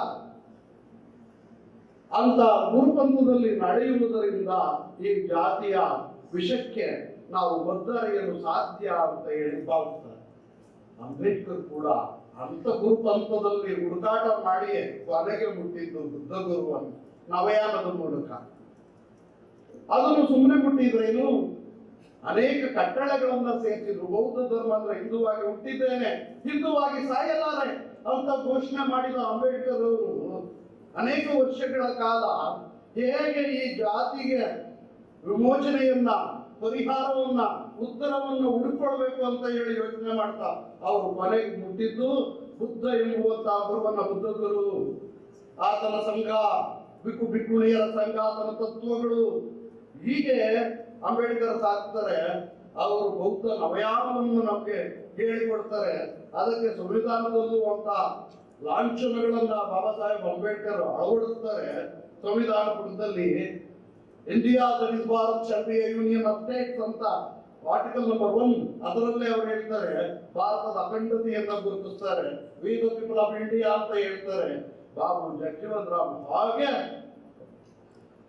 ಇಲ್ಲಿ ಏನಪ್ಪಾ ಮಾಡ್ತಾರೆ ಅಂದ್ರೆ, ಇದಕ್ಕೆ ಉತ್ತರವನ್ನ, ಜಾತಿಗೆ ಉತ್ತರವನ್ನ, ಈ ಸಾಮಾಜಿಕ ಅಸಮಾನತೆಗೆ ಉತ್ತರವನ್ನ ಗುರುಪಂಥದಲ್ಲಿ ಶೋಧಿಸ್ತಾ ಇರುವಾಗ 1935ರಲ್ಲಿ ಗಾಂಧೀಜಿಯವರ ಸಂಪರ್ಕಕ್ಕೆ ಬರ್ತಾರೆ. ಗಾಂಧೀಜಿಯವರು ನಿಮ್ಗೆ ಆಗ್ಲೇ ಗೊತ್ತು, ಕೈಸರ್ ಘಟನೆಯ ಮೇಲೆ ಹೋರಾಟ ಮಾಡಿ ಅಲ್ಲಿ ಸತ್ಯಾಗ್ರಹವನ್ನ ಮೊಟ್ಟಮೊದಲು ಅಹಿಂಸೆ ಅನ್ನುವಂತ ಸತ್ಯಾಗ್ರಹ ಅನ್ನುವಂತ ಒಂದು ಅಸ್ತ್ರವನ್ನ ಪ್ರಯೋಗ ಮಾಡಿದವರು ಸೌತ್ ಆಫ್ರಿಕಾದ ಮೇಳದಲ್ಲಿ. ಅವ್ರು ಹೇಳ್ಕೊಡ್ತಾರೆ ಗಾಂಧೀಜಿಯವರು, ಅಹಿಂಸಾ, ಸತ್ಯ ಅಸ್ಥೇಯ, ಬ್ರಹ್ಮಚರ್ಯ ಸಂಗ್ರಹ, ಶರೀರ ಶ್ರಮ ಸ್ವಾದ, ಸರ್ವತ್ರ ಭಯವರ್ಜನ, ಸರ್ವಧರ್ಮ ಸಮಾನತ್ವ, ಸ್ವದೇಶಿ ಸ್ಪರ್ಶ ಭಾವನ. ಅಹಿಂಸಾ, ಸತ್ಯ ಅಸ್ಥೇಯ, ಬ್ರಹ್ಮಚರ್ಯ ಸಂಗ್ರಹ, ಶರೀರ ಶ್ರಮ ಸ್ವಾದ, ಸರ್ವತ್ರ ಭಯವರ್ಜನ. ಇವು ಸೂತ್ರಗಳು ಈ ಜಾತಿಯಿಂದ ವಿಮೋಚನೆ ಮಾಡೋದಕ್ಕೆ, ಸಾಮಾಜಿಕ ಸಂಕಟದಿಂದ ವಿಮೋಚನೆ ಮಾಡೋದಕ್ಕೆ ಅಂತ ಹೇಳಿಕೊಡ್ತಾರೆ ಬಾಬು ಜಗಜೀವನ್ ರಾಮ್ ಅವರು. ಬಾಬು ಜಗಜೀವನ್ ರಾಮ್ ಅವರು ಒಂದು ರೀತಿಯ ಗಾಂಧಿವಾದಿಯಾಗಿ ಗಾಂಧಿ ಅವರ ಜೊತೆಗೆ ಕ್ವಿಟ್ ಇಂಡಿಯಾ ಮೂವ್ಮೆಂಟ್ ಅಲ್ಲಿ 1942 ಕ್ವಿಟ್ ಇಂಡಿಯಾ ಚಳವಳಿ, ಬ್ರಿಟಿಷರೇ ಭಾರತವನ್ನು ಬಿಟ್ಟು ತೊಲಗಿ, Swaraj is my birth right, ನಾವು ಸ್ವರಾಜ್ಯ ನಮ್ಮ ಜನ್ಮಸಿದ್ಧ ಹಕ್ಕು, ತಿಲಕರೇನು ಹೇಳ್ತಾರೆ. ಹಾಗೆ ನಮಗೆ ಸ್ವರಾಜ್ಯ ಬೇಕು, ನಮ್ಮನ್ನು ನಾವು ಆಳ್ಕೊಳ್ಬೇಕು, ನಾವು ಗಾಂಧೀಜಿಯ ಈ ಸೂತ್ರಗಳನ್ನ ಹಿಡಿದು ಹೋಗ್ತೇವೆ. ಆಮೇಲೆ ಹರಿಜನ ಅನ್ನುವಂಥದ್ದು ಕೂಡ ನರಸಿಂಹ ಮೆಹ್ತಾ ಅನ್ನುವಂತ ಒಬ್ಬ ಯೋಗಿ ಪ್ರಯೋಗಿಸಿದಂತ ಶಬ್ದ. ಆ ಶಬ್ದದ ಮೂಲಕ ಹರಿಜನ್ ಅನ್ನುವಂತ ಪತ್ರಿಕೆಯನ್ನು ಸ್ಟಾರ್ಟ್ ಮಾಡ್ತಾರೆ ಯಾರು, ಗಾಂಧೀಜಿಯವರು. ದೀನಬಂಧು ಇನ್ನೊಂದು ಪತ್ರಿಕೆ, ಹರಿಜನ, ಯಂಗ್ ಇಂಡಿಯಾ ಎಲ್ಲ ಪತ್ರಿಕೆಗಳು. ಅಂಬೇಡ್ಕರ್ ಕೂಡ ಪತ್ರಕರ್ತ, ಅವರು ಮುಖನಾಯಕ, ಸಮತಾ, ಬಹಿಷ್ಕೃತ ಭಾರತ ಇಂಥವೆಲ್ಲ ಪತ್ರಿಕೆಗಳು. ಅಂಬೇಡ್ಕರ್ ಕೂಡ ಮುಖನಾಯಕ. ಹೀಗೆ ಪತ್ರಕರ್ತರು ಆ ಪತ್ರಿಕೆಗೆ ಬರೆಯುವ, ಗಾಂಧಿ ಜೊತೆಗೆ ಮಾತಾಡುವ, ಹೀಗೆ ಅನೇಕ ಒಂದು ಸಂಸರ್ಗಗಳು ಬಾಬು ಜಗಜೀವನ್ ರಾಮ್ ಅವ್ರಿಗೆ ಏರ್ಪಡ್ತವೆ. ಆದ್ರೆ ಒಂದು ದೊಡ್ಡ ಸವಾಲೇನು ಒಡ್ಡಿದ್ರು ಹಿಂದೂ ಧರ್ಮಕ್ಕೆ ವಿರುದ್ಧವಾಗಿ ಅಂಬೇಡ್ಕರ್ ಅವರು, ಹಿಂದೂವಾಗಿ ಹುಟ್ಟಿದ್ದೇನೆ, ಹಿಂದೂವಾಗಿ ಸಾಯಲಾರೆ ಅಂತ ಹಿಂದೂ ಧರ್ಮ ಬಿಟ್ರೆ ಇಲ್ಲಿ ಸಾಮಾಜಿಕ ಸಮಾನತೆ ಸಾಧ್ಯ, ವಿಮೋಚನೆ ಸಾಧ್ಯ ಅಂತ. ಹಾಗೆ ಬಾಬು ಜಗಜೀವನ್ ರಾಮ್ ಹಿಂದೂ ಧರ್ಮ ಬಿಡುವ ಮಾತಾಡಿದ್ರು.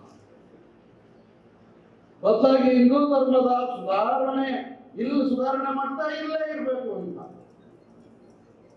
ಸುಧಾರಣೆ, ಈ ಧರ್ಮವನ್ನ ಮೊದಲು ಸುಧಾರಿಸಬೇಕು ಅಂತ. ಹಾಗೆ ಧರ್ಮವನ್ನ ಬಿಟ್ಟು ಹೋಗಿ ಹೊಸ ಧರ್ಮ ಸ್ಥಾಪನೆ ಮಾಡಿದ್ದು ಬುದ್ಧ, ಹೊಸ ಧರ್ಮ ಸ್ಥಾಪನೆ ಮಾಡಿದ್ರು. ಮಹಾವೀರ ಹೊಸ ಧರ್ಮ ಸ್ಥಾಪನೆ ಮಾಡಿದ. ಕುವೆಂಪು ಆಧುನಿಕ ಕಾಲದಲ್ಲಿ ವಿಶ್ವಮಾನವ ಧರ್ಮ ಅಂತ ಹೊಸ ಧರ್ಮವನ್ನ ಹೇಳಿಕೊಟ್ರು. ಬಸವಣ್ಣನವರು ಲಿಂಗಾಯತ ಅನ್ನುವಂತ ಧರ್ಮವನ್ನ ಹೇಳಿಕೊಟ್ರು, ನಮ್ಗೆ ಸಂಸ್ಥಾಪನೆ ಮಾಡಿದ್ರು. ಅಂತ ಹೊಸ ಧರ್ಮದ ಸಂಸ್ಥಾಪನೆ ಇವರಿಂದ ಸಾಧ್ಯ ಆಗಿಲ್ಲ, ನಿಜ. ಯಾರಿಗೆ? ಬಾಬು ಜಗಜೀವನ್ ರಾಮ್ ಅವ್ರಿಗೆ. ಆದ್ರೆ ಇವರು ಹೇಳುವಂತ ಹಿಂದೂವಾದ, ಇವರು ಹೇಳುವಂತ ಬ್ರಾಹ್ಮಣಶಾಹಿ ಆ ತತ್ವಗಳು, ಸನಾತನ ತತ್ವಗಳು, ಅವು ಯಾವುವು ಕೂಡ ಬಾಬು ಜಗಜೀವನ್ ರಾಮ್ ಅವರಿಗೆ ಒಪ್ಪಿಗೆ ಆಗಿರ್ಲಿಲ್ಲ, ಮೆಚ್ಚುಗೆ ಆಗಿರ್ಲಿಲ್ಲ. ಜನಸಂಘದ ಚಿಂತನೆಗಳ ಜೊತೆಗೆ, ಜನಸಂಘದ ನಡಿಗೆಗಳ ಜೊತೆಗೆ ಬಾಬು ಜಗಜೀವನ್ ರಾಮ್ ಗುರುತಿಸಿಕೊಂಡವರೇ ಅಲ್ಲ. ಮದನ್ ಮೋಹನ ಮಾಳವಿ ಅವರ ಸಂಪರ್ಕಕ್ಕೆ ಬಂದಾಗ್ಯೂ ಕೂಡ ಅವರೇನು ಜನಸಂಘಕ್ಕೆ ಸ್ನೇಹಿಯಾಗಿ ಇರಲಿಲ್ಲ. ಬಾಬು ಜಗಜೀವನ್ ರಾಮ್ ಅಂದ್ರೆ ಜನಸಂಘವನ್ನು ಗಾಂಧಿ ತಾತವರು ಕೂಡ ಏನು ಒಪ್ಪಿರ್ಲಿಲ್ಲ. ಅವರು ಹೇ ರಾಮ್ ಅಂದಿರ್ಬೋದು, ಶ್ರೀರಾಮ್ ಅಂದಿಲ್ಲ. ಹೇ ರಾಮ್ ಬೇರೆ, ಶ್ರೀರಾಮ್ ಬೇರೆ.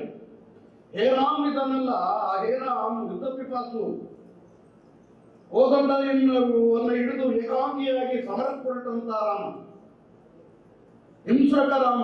ಗಾಂಧೀಜಿ ಎದೆಯಲ್ಲಿ ಅಂತ ಹಿಂಸೆಯ ರಾಮ ಇಲ್ಲ. ಗಾಂಧೀಜಿ ಎದೆಯಲ್ಲಿರುವ ರಾಮ ಯಾರು? ಜನಪದರ ರಾಮ. ಅವನು ಸಂಸಾರಿ ರಾಮ ಅಲ್ಲ, ಸಂಸಾರಿ ರಾಮ. ಬಾಬು ಜಗಜೀವನರಾಮ್ ಹೆಸರಿನಲ್ಲಿ ರಾಮ ಇದೆ. ಭೀಮರಾವ್ ಅಂಬೇಡ್ಕರ್, ಭೀಮರಾವ್ ರಾಮ್ಜಿ ಅಂಬೇಡ್ಕರ್, ಅಲ್ಲಿ ರಾಮ ಇದೆ. ಹೌದಾನೆ? ಆಮೇಲೆ ಕಾಂಶಿರಾಮ್ಜಿ, ಅಲ್ಲಿ ರಾಮ ಇದೆ. ಮತ್ತು ಮನುಸ್ಮೃತಿಗಳನ್ನೆಲ್ಲ ಸುಟ್ಟು ಹಿಂದೂಗಳ ವಿರುದ್ಧ ಬಹಳ ದೊಡ್ಡ ಸಮರ ಸಾರಿದ ದೇವತೆಗಳ ಚಿತ್ರಪಟಗಳನ್ನು ಸುಟ್ಟು ಹಾಕಿದ ಪೆರಿಯಾರ್ ವಿ ರಾಮಸ್ವಾಮಿ ನಾಯ್ಕರ್ ಅವರ ಹೆಸರಿನಲ್ಲೂ ರಾಮ ಇದೆ. ಇವರೆಲ್ಲ ಹೆಸರಿನಲ್ಲೂ ರಾಮ ಇದೆ. ಹಿಂದೂ ಧರ್ಮವನ್ನ ಬಿಟ್ಟಂತ ಅಂಬೇಡ್ಕರ್ ರಾಮ್ಜಿ ಅನ್ನೋ ಹೆಸರನ್ನ ಬಿಟ್ಬಿಡ್ಬೋದಾಗಿತ್ತು. ಆದ್ರೆ ಅವರಲ್ಲಿರುವ ರಾಮ ಸಂಹಾರಿ ರಾಮ ಅಲ್ಲ, ಹಿಂದೂವಾದಿಗಳ ರಾಮ ಅಲ್ಲ, ಸಮಾನತಾ ತತ್ವದ ಜನಪದರ ರಾಮ. ಇದನ್ನ ನಾವು ಗಮನಿಸಬೇಕು. ಬಾಬು ಜಗಜೀವನ್ ರಾಮ್ ಅವರು ಇರುವಂತ ರಾಮನು ಜನಪದರ ರಾಮನೇ ಹೊರತು ಏಕಶಿಲ್ಪವಾಗಿ ಕಳೆದಂತ ರಾಮನಲ್ಲ. ವಿಶ್ವವಿದ್ಯಾಲಯದಲ್ಲಿ ಈ ತರ ಮಾತನಾಡಬಹುದು ಏನು ಗೊತ್ತಿಲ್ಲ ಸರ್, ಶ್ರೀರಾಮುಲು ಸರ್ ಹೇಳ್ಬೇಕು. ನಾನು ಮಾತಾಡ್ತಾ ಇದ್ದೀನಿ, ಕ್ಷಮೆ ಇರಲಿ. ಹೌದು, ಈ ಚರ್ಚೆಗಳಾಗಬೇಕು. ಯಾಕಪ್ಪ ಚರ್ಚೆಗಳಾಗಬೇಕು ಅಂದ್ರೆ, ಒಂದು ವಿಶ್ವವಿದ್ಯಾಲಯ ಅನ್ನೋದು ಭೌತಿಕತೆಯನ್ನ ಕಟ್ಟುವಂಥದ್ದು. ಯಾವ್ದು ಒಳಿತು ಯಾವ್ದು ಕೆಡುಕು. ಈ ಭೌತಿಕ ಸಂಘರ್ಷ, ಜಿಜ್ಞಾಸೆ ಇದೆಯಲ್ಲ, ಚರ್ಚೆ ಇದೆಯಲ್ಲ, ಆ ಚರ್ಚೆಯಿಂದಲೇ ನಮ್ಮಂತ ಚಿಂತನೆಗಳು ಕೈಗಟ್ಕೊಳ್ಳೋದು. ನೀವು ವಿದ್ಯಾರ್ಥಿಗಳೇನಿದ್ದೀರಾ, ಇಲ್ಲಿ ಉಪನ್ಯಾಸ ನೀಡಿರ್ತಾರೆ ಅಧ್ಯಾಪಕರು, ಪ್ರಾಧ್ಯಾಪಕರು. ಆ ರಾಜ್ಯಗೆ ಇನ್ನೂ ಹೊಸ ಚರ್ಚೆಗಳನ್ನ, ಹೊಸ ಒಳಗುಗಳನ್ನ ನಿಮ್ಮ ಚರ್ಚೆಗಳ ಮೂಲಕ ನೀವೇ ಕಟ್ಕೊಂಡಿರ್ತೀರಾ. ಒಂದ್ ಮಾರ್ಗದರ್ಶನ ಮಾತಾಡ್ಕೊಂಡು, ಒಂದು ಬಿಲ್ಡಿಂಗ್ ನೆರಳಲ್ಲಿ ಮಾತಾಡ್ಕೊಂಡು ಕಳೆದ ಅದಕ್ಕಿಂತ ಹೊಸ ಒಳಗುಗಳನ್ನ ಶಿಕ್ಷಕರಿಗೆ ಕೊಡುವಂತ ಒಂದು ಸಾಮರ್ಥ್ಯ ವಿದ್ಯಾರ್ಥಿಗಳ ಚರ್ಚೆಗಳಲ್ಲಿ ಕಂಡು ಬರ್ತಾ ಇರುತ್ತೆ. ಅದು ಶಿಕ್ಷಕರಾಗಿ ನಾವು ಮನಗಾಣಬೇಕು. ಹಿಂಗೆ ಒಂದು ಶಿಕ್ಷಣಾಲಯ ಅಂದಾಗ ಅದು ಗುಡಿಯಾಲಯ, ಇದು ಸರಿ ಏನು, ಅಕ್ಷರಗಳ ಗುಡಿ, ಭೌತಿಕತೆಯ ಗುಡಿ. ಇದು ಅನುಭವ ಮಂಟಪವೂ ಕೂಡ ಹಂಗೆ ತಾನೆ. ಅನುಭವಗಳ ಒಂದು ಸಂಕಥನ, ಅನುಭವಗಳ ಒಂದು ಸಂಘರ್ಷ. ಆ ಅನುಭವಗಳನ್ನು ಮತಿಸಿ ಅನುಭವ ಆಧ್ಯಾತ್ಮ ಅನ್ನೋದು ಸುಮ್ಮನೆ ಆಗಿಲ್ಲ. ಅನುಭವವೆಂಬ ಹಣ್ಣುಗಳೇ ನೀವು ಕೇಳಿದ್ರೆ, ಅನುಭವ ಎಂಬುದು ಒಂದು ಎತ್ತು ಕೆಟ್ಟಿತ್ತು, 8 ದಿನ ಕಂಡು 16 ದಿನ ಎತ್ತು ಹೇಳುತ್ತ ಕೊಂಬು ಮೊಳದುತ್ತ ನೆನ್ನೆ ಮೆಟ್ಟಿದ ನಾಟಿಯ ಮೊನ್ನೆಮದ ಕಂಡೆ ಯೋಗೇಶ್ವರ ಅರಸುಬಾರಿ ಕಡೆಯ ಹೊಲಕ್ಕೆ ಅಂತಾರೆ. ಅಲ್ಲೋ ಪ್ರಭು ಅಂದ್ರೆ ಅನುಭವಗಳ ಚರ್ಚೆ, ಅದೇ ಅನುಭವ ಮಂಟಪ, ಅದೇ ಅನುಭವಗಳ ಅನುಭವದ ಹುಡುಕಾಟ. ಹೀಗೆ ನಾವು ಹುಡುಕಾಡಬೇಕಾಗಿರುತ್ತೆ. ಚರ್ಚೆಗಳು, ಸಾಧ್ಯತೆಗಳು ನಾವು ಹುಡುಕ್ಬೇಕಾಗಿರುತ್ತೆ. ಅದೊಂದು ಕರ್ತವ್ಯವೂ ಕೂಡ ವಿಶ್ವವಿದ್ಯಾಲಯದ ನಮ್ಮಂತ ಪ್ರಾಧ್ಯಾಪಕರ ಕರ್ತವ್ಯವೂ ಕೂಡ, ವಿದ್ಯಾರ್ಥಿಗಳ ಕರ್ತವ್ಯವೂ ಕೂಡ. ಹೀಗೆ ಬಾಬು ಜಗಜೀವನ್ ರಾಮ್ ರಕ್ಷಣಾ ಸಚಿವರಾಗಿರ್ತಾರೆ, ಕೃಷಿ ಸಚಿವರಾಗಿರ್ತಾರೆ, ಪ್ರಥಮ ಹಂಗಾಮಿ ಸರ್ಕಾರ, ನೆಹರು ಅವರ ಹಂಗಾಮಿ ಸರ್ಕಾರದಲ್ಲಿ ಪ್ರಥಮ ಕಾರ್ಮಿಕ ಸಚಿವರಾಗಿರ್ತಾರೆ. ಅವರೆಲ್ಲ ಏನೇನ್ ಮಾಡಿದ್ರು ಅನ್ನೋದು ನೋಡ್ಬೇಕು. ಆಗ ಸ್ವಾತಂತ್ರ್ಯ ಬಂದಾಗ 1947, ಆಗ ನಮ್ಮ ಭಾರತ ದೇಶದ ಜನಸಂಖ್ಯೆ ಕೇವಲ 36 ಕೋಟಿ, ಹತ್ರ 37 ಕೋಟಿ ಅಂದ್ಕೊಳ್ಳಿ. ಈಗ ಎಷ್ಟಾಗಿದೆ? 140 ಕೋಟಿ. ಆ 37 ಕೋಟಿ ಜನರ ಒಡಲುಗಳನ್ನೇ ತುಂಬಿಸುವಷ್ಟು ಭಾರತದಲ್ಲಿ ಆಹಾರೋತ್ಪನ್ನಗಳು, ಅವುಗಳ ಬೆಳವಣಿಗೆ ಇರಲಿಲ್ಲ, ಉತ್ಪಾದನೆ ಇರಲಿಲ್ಲ, ತಂತ್ರಜ್ಞಾನ ಅಭಿವೃದ್ಧಿ ಸಾಧ್ತಿರಲಿಲ್ಲ, ವಿಜ್ಞಾನ ಅಷ್ಟೊಂದು ಅಭಿವೃದ್ಧಿ ಸಾಧ್ತಿರಲಿಲ್ಲ. ನಮ್ಗೆ ಮಧ್ಯಾಹ್ನದ ಉಪ್ಪಿಟ್ಟು ಊಟ ಬೇಕಂದ್ರು ಈಗಲಾದ್ರೂ ಮಧ್ಯಾಹ್ನದ ಬಿಸಿ ಊಟ ಇದೆ. ಆ ಕಾಲಕ್ಕೆ ವಿದೇಶದಿಂದ ಗೋಧಿ ನಮ್ಗೆ ರಫ್ತಾಗಿ ಬರ್ಬೇಕಾಗಿತ್ತು, ಆಮದು ಮಾಡ್ಕೊಳ್ತಾ ಇದ್ವಿ ನಾವು. ಆಮೇಲೆ ನಮ್ಮ ಮಧ್ಯಾಹ್ನದ ಬಿಸಿ ಊಟ, ಮಧ್ಯಾಹ್ನದ ಉಪ್ಪಿಟ್ಟು ತಿನ್ನೋ ಕಾರಣಕ್ಕೇನೆ ನನ್ನಂತವ್ರು ಶಾಲೆಗೆ ಹೋಗಿದ್ದೀವಿ, ಅಕ್ಷರ ಕಂಡಿದ್ದೀವಿ. ಮಧ್ಯಾಹ್ನ ಉಪ್ಪಿಟ್ಟು ಸಿಗುತ್ತಪ್ಪ ಅಲ್ಲಿ ಹೊಟ್ಟೆ ತುಂಬಿಕೊಳ್ಳೋಕೆ ಅಂತ ಉಪ್ಪಿಟ್ಟು ತಿನ್ನೋದಕ್ಕೆ ಬಂದು ಅಕ್ಷರ ಕಲ್ತಿದ್ದೀವಿ. ಹೌದಲ್ಲ? ಅಂತ ಹಸಿವೆಯ ತೀವ್ರತೆಯ ಆ ದಿನಗಳಲ್ಲಿ ಬಾಬು ಜಗಜೀವನ್ ರಾಮ್ ಅವರು ಕೃಷಿ ಮಂತ್ರಿಯಾಗಿ ಹಸಿರು ಕ್ರಾಂತಿಯ ಅಧಿಕಾರ ಅನ್ನಿಸ್ಕೊಂಡ್ರು. ಸಂಕರ ತಳಿಗಳ ಹೊಸ ಬೀಜಗಳನ್ನ ತಂದ್ರು. ಹಾಗೆ ವಿಜ್ಞಾನ ಮತ್ತು ತಂತ್ರಜ್ಞಾನದ ಕೊಡುಗೆಗಳನ್ನ ಸಮರ್ಥವಾಗಿ ಬಳಸಿಕೊಂಡ್ರು ಕೃಷಿ ಕ್ಷೇತ್ರದಲ್ಲಿ. ಆಗ ಕೃಷಿ ಪ್ರಧಾನ ದೇಶ ನಮ್ಮ ಭಾರತ ದೇಶ. 76% ಕೃಷಿಕರನ್ನೇ ಅವಲಂಬಿಸಿದ ದೇಶ. ಈಗ 64%, ಆಗ 76% ಕೃಷಿಕರನ್ನು ಅವಲಂಬಿಸಿದ ದೇಶ. ಪ್ರಗತಿಯ ಪಥದಲ್ಲಿ ತಳದಿಂದ 27ನೇ ಸೂಚ್ಯಂಕದಲ್ಲಿದೆ ಭಾರತ ದೇಶ ಈಗಲೂ ಕೂಡ. ಹಸುವೆ ಕ್ರಮಾಂಕದಲ್ಲಿ ಇನ್ನೂ ಕೂಡ ಕೆಟ್ಟದಾಗಿದೆ ಭಾರತ ದೇಶ ಈಗಲೂ. ಆಗಿರುವಾಗ 27 ತಳದಿಂದ 27ರ ಸೂಚ್ಯಂಕದಲ್ಲಿದೆ ಅಂದಾಗ ಆಗ ಯಾವ ಸ್ಥಿತಿ ಇತ್ತು ಭಾರತ ದೇಶದ? ಹಂಗರ್ ಯೋಚನೆ ಮಾಡಬೇಕು. ಅಂತ ಸಂದರ್ಭದಲ್ಲಿ ಬಾಬು ಜಗಜೀವನ್ ರಾಮ್ ಅವರು ಹಸಿರು ಕ್ರಾಂತಿಯ ಅಧಿಕಾರ ಅನ್ನಿಸ್ಕೊಳ್ತಾರೆ. ಭಾರತ ದೇಶದಲ್ಲಿ ಕೃಷಿ ಕ್ರಾಂತಿ ಮಾಡ್ತಾರೆ. ಕುರಿಯನ್ನು ಅವರು ಹೇಗೆ ಒಂದು ಕ್ಷೀರ ಕ್ರಾಂತಿ ಅಥವಾ ಶ್ವೇತ ಕ್ರಾಂತಿ ಅಂತ ಮಿಲ್ಕಿಂಗ್ ಹೈನುಗಾರಿಕೆಯಲ್ಲಿ ನಮಗೆ ತಂದ್ರು, ಹಾಗೆ ಬಾಬು ಜಗಜೀವನ್ ರಾಮ್ ಆ ಕಾಲದಲ್ಲಿ ಕೃಷಿ ಆಧಾರಿತ ಒಂದು ಕೈಗಾರಿಕೆಗಳನ್ನ, ಕೃಷಿ ಆಧಾರಿತ ಉದ್ಯಮಗಳನ್ನ ತೋರೋದಕ್ಕೂ ಕಾರಣರಾಗ್ತಾರೆ. Living economics based on living agriculture. Agriculture ಅನ್ನೋದು ಮಾನೋಕಲ್ಚರ್ ಆಗಿತ್ತು ಆಗ ಬರೀ ಮಾನೋಕಲ್ಚರ್ ಏನು, ರಾಗಿ ಬೆಳೆದ್ರೆ ರಾಗಿ, ತೊಗರಿ ಬೆಳೆದ್ರೆ ತೊಗರಿ, ಹಿಂಗೆ ಅಲ್ಲ. ಈಗ what is the beauty of democracy? Diversity is the beauty of democracy. ಹಾಗೆ it is not monocultures, multicultures is the beauty of agriculture ಅಂತ ತೋರಿಸ್ಕೊಟ್ರು. ಮಲ್ಟಿಕಲ್ಚರ್ಸ್ ಅಂದ್ರೆ ಬಹು ಸಂಸ್ಕೃತಿಗಳು, ಬಹು ಬೆಳೆಗಳು, ವೈವಿಧ್ಯತೆ, ಆಹಾರದ ತಿನ್ನುವಿಕೆಯಲ್ಲೂ ವೈವಿಧ್ಯತೆ, ಬೆಳೆಯುವಿಕೆಯಲ್ಲೂ ವೈವಿಧ್ಯತೆ, ಇಂಥ ವೈವಿಧ್ಯತೆಯನ್ನ ತೋರಿಸ್ಕೊಟ್ರು. ಮತ್ತೆ ಬಹಳ ಮುಖ್ಯವಾಗಿ ಏನಪ್ಪಾ ಅಂದ್ರೆ ಇಂದಿರಾ ಗಾಂಧಿ ಅವರು ಎಮರ್ಜೆನ್ಸಿ ಅಂತಂದ್ರು. ಆ ಎಮರ್ಜೆನ್ಸಿ 1974-75 ಇದರಲ್ಲಿ ಆಗ ಎಮರ್ಜೆನ್ಸಿ ಪರವಾಗಿ ಸಹಿ ಹಾಕಿದ್ರು ಬಾಬು ಜಗಜೀವನ್ ರಾಮ್ ಅವರು. ಎಲ್ಲ ದೇಶ ಎಮರ್ಜೆನ್ಸಿಯನ್ನು ಒಪ್ಕೊಳ್ಳದೆ ಇದ್ದಾಗ ಅದೊಂದು ಏಕಾಧಿಪತ್ಯ ಇದೇನಿದು ಅಂತ ಹೇಳಿ ತಿರಸ್ಕಾರ ಮಾಡುವಾಗ ಆಗ್ಲೇ ಬ್ಯಾಂಕುಗಳ ರಾಷ್ಟ್ರೀಕರಣ ಆಗಿರೋದು ನೆನಪಿರಲಿ.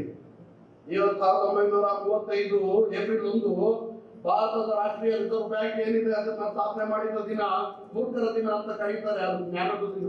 ಅಂಬೇಡ್ಕರ್ ಅವರು ಸ್ಥಾಪನೆ ಮಾಡಿದ್ದು the problem of rupee in India ಅದರ ಆಧಾರದ ಮೇಲೆ ತಾನೇ ನಮಗೆ ರಿಸರ್ವ್ ಬ್ಯಾಂಕ್ ಸ್ಥಾಪನೆ ಆಗಿತ್ತು ಭಾರತದಲ್ಲಿ.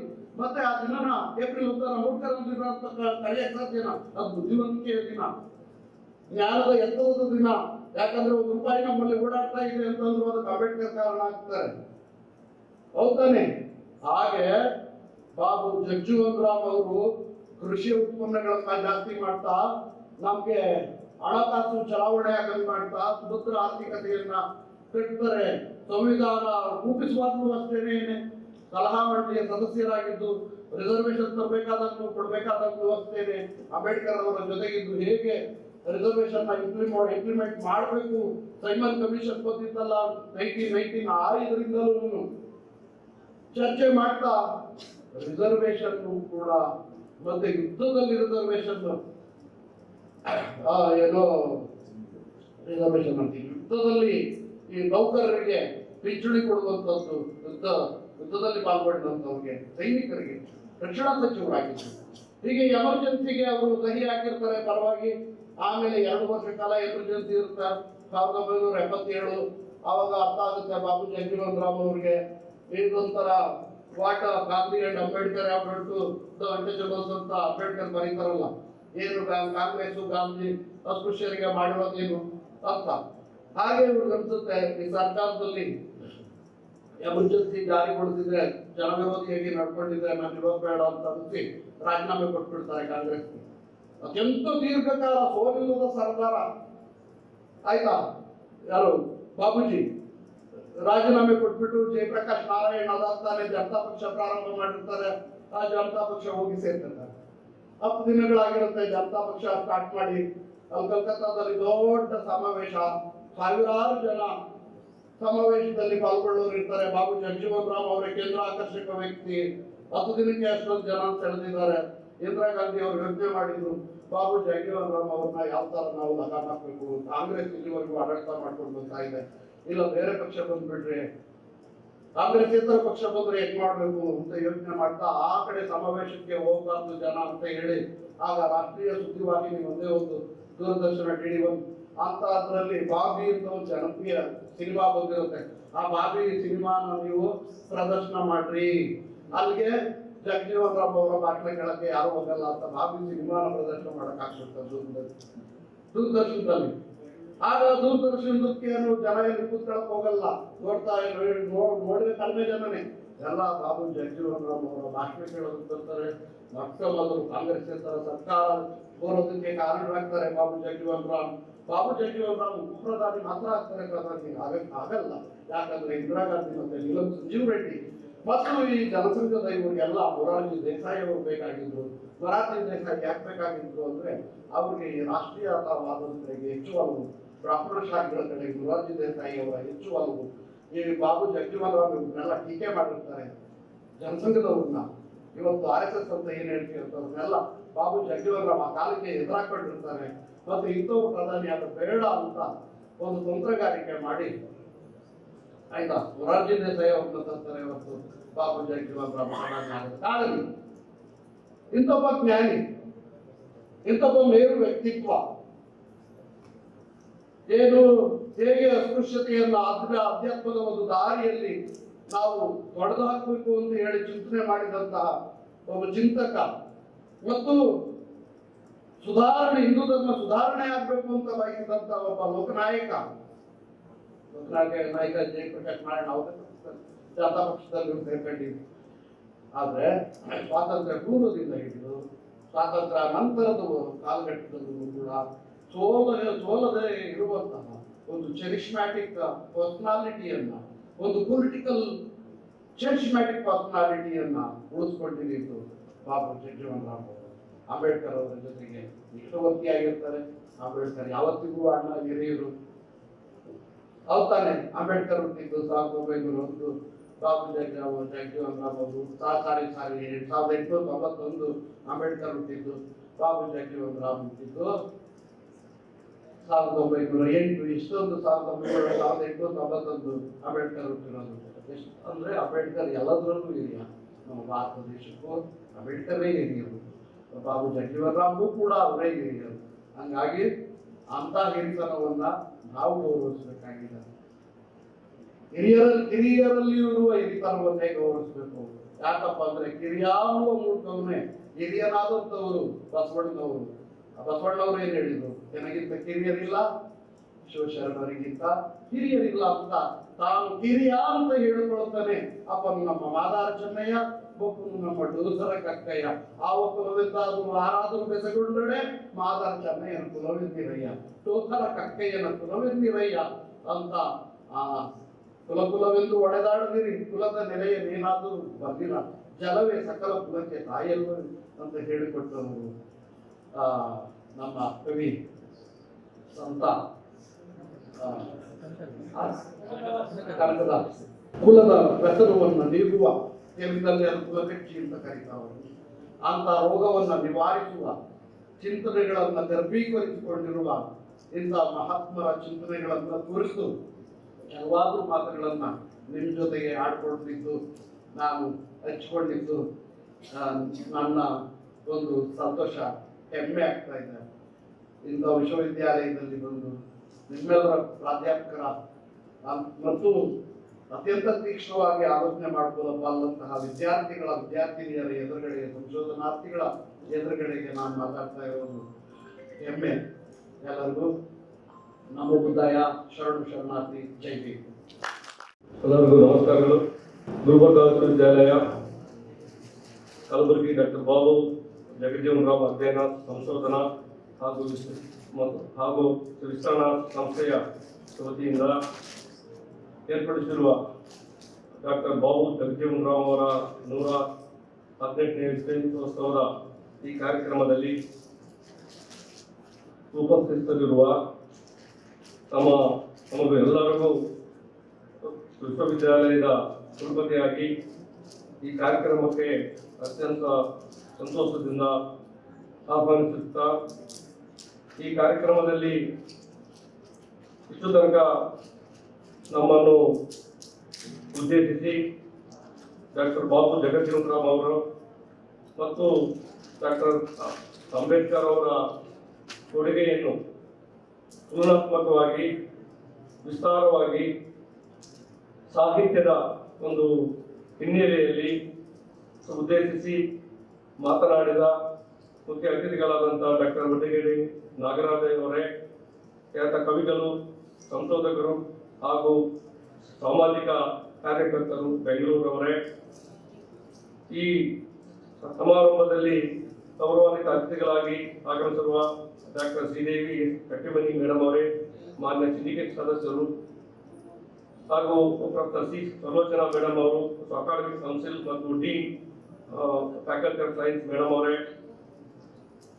ಗೌರವಾನ್ವಿತ ಕುಲಸಚಿವರು ಮೌಲ್ಯಮಾಪನ doctor N G Kannur sir ಅವರೇ, ಕುಲಸಚಿವರು ಆಡಳಿತ ಪ್ರೊಫೆಸರ್ ರಮೇಶ್ ರಂಜನ್ಕರ್ ಅವರೇ, ಡಾಕ್ಟರ್ ಬಾಬು ಜಗಜೀವನ್ ರಾವ್ ಅಧ್ಯಯನ ಮತ್ತು ಸಂಶೋಧನಾ ಹಾಗೂ ವಿಸ್ತರಣಾ ಕೇಂದ್ರದ ಸಂಸ್ಥೆಯ ನಿರ್ದೇಶಕರಾದಂತಹ ಡಾಕ್ಟರ್ ದೇವದಾಸ್ ಜಿ ಮಾಲೆ ಅವರೇ, deans of this university, syndicate and academic council members, my senior faculties and my colleagues teaching and not teaching, research scholars, students, media friends, ಮತ್ತು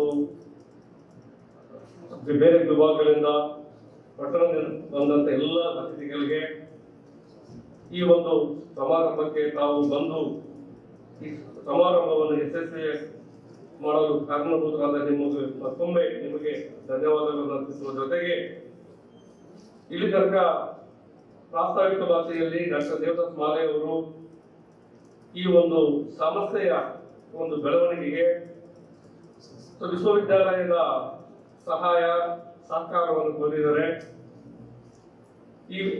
ಈ ಒಂದು ಸಂಸ್ಥೆಯ ಶೈಕ್ಷಣಿಕ ಚಟುವಟಿಕೆಗಳಿಗೆ ವಿಶ್ವವಿದ್ಯಾಲಯದಿಂದ ಯಾವತ್ತೂ ನಮ್ಮ ಸಹಕಾರ, ನಮ್ಮ ಪ್ರೋತ್ಸಾಹ ಇರುತ್ತೆ ಅನ್ನೋದನ್ನು ಇಲ್ಲಿ ನೆನಪಿಸ್ತಾ, ಇಲ್ಲಿ ತನಕ ಯಾಕಂದ್ರೆ ಇವತ್ತು ನಾವು ಬಾಬು ಜಗಜೀವನ್ ರಾವ್ ಅವರ ಒಂದು ಜಯಂತ್ಯೋತ್ಸವದ ಒಂದು ಕಾರ್ಯಕ್ರಮವನ್ನು ನಾವಿಲ್ಲಿ ನಿರ್ವಹಿಸ್ತಾ ಇದ್ದೀವಿ.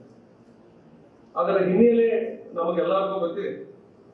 ಇಲ್ಲಿ ತನಕ ಮತ್ತು ಹೋರಾಟಗಾರರು, ಸಾಹಿತಿಗಳು, ಕವಿಗಳು ತಮ್ಮದೇ ಆದಂತ ಒಂದು ಹಿನ್ನೆಲೆಯಲ್ಲಿ ಡಾಕ್ಟರ್ ಬಾಬು ಜಗಜೀವನ್ ರಾವ್ ಅವರ ಕೊಡುಗೆಯನ್ನು ಇಲ್ಲಿ ನಮಗೆ ಪರಿಚಯಿಸಿದ್ದಾರೆ.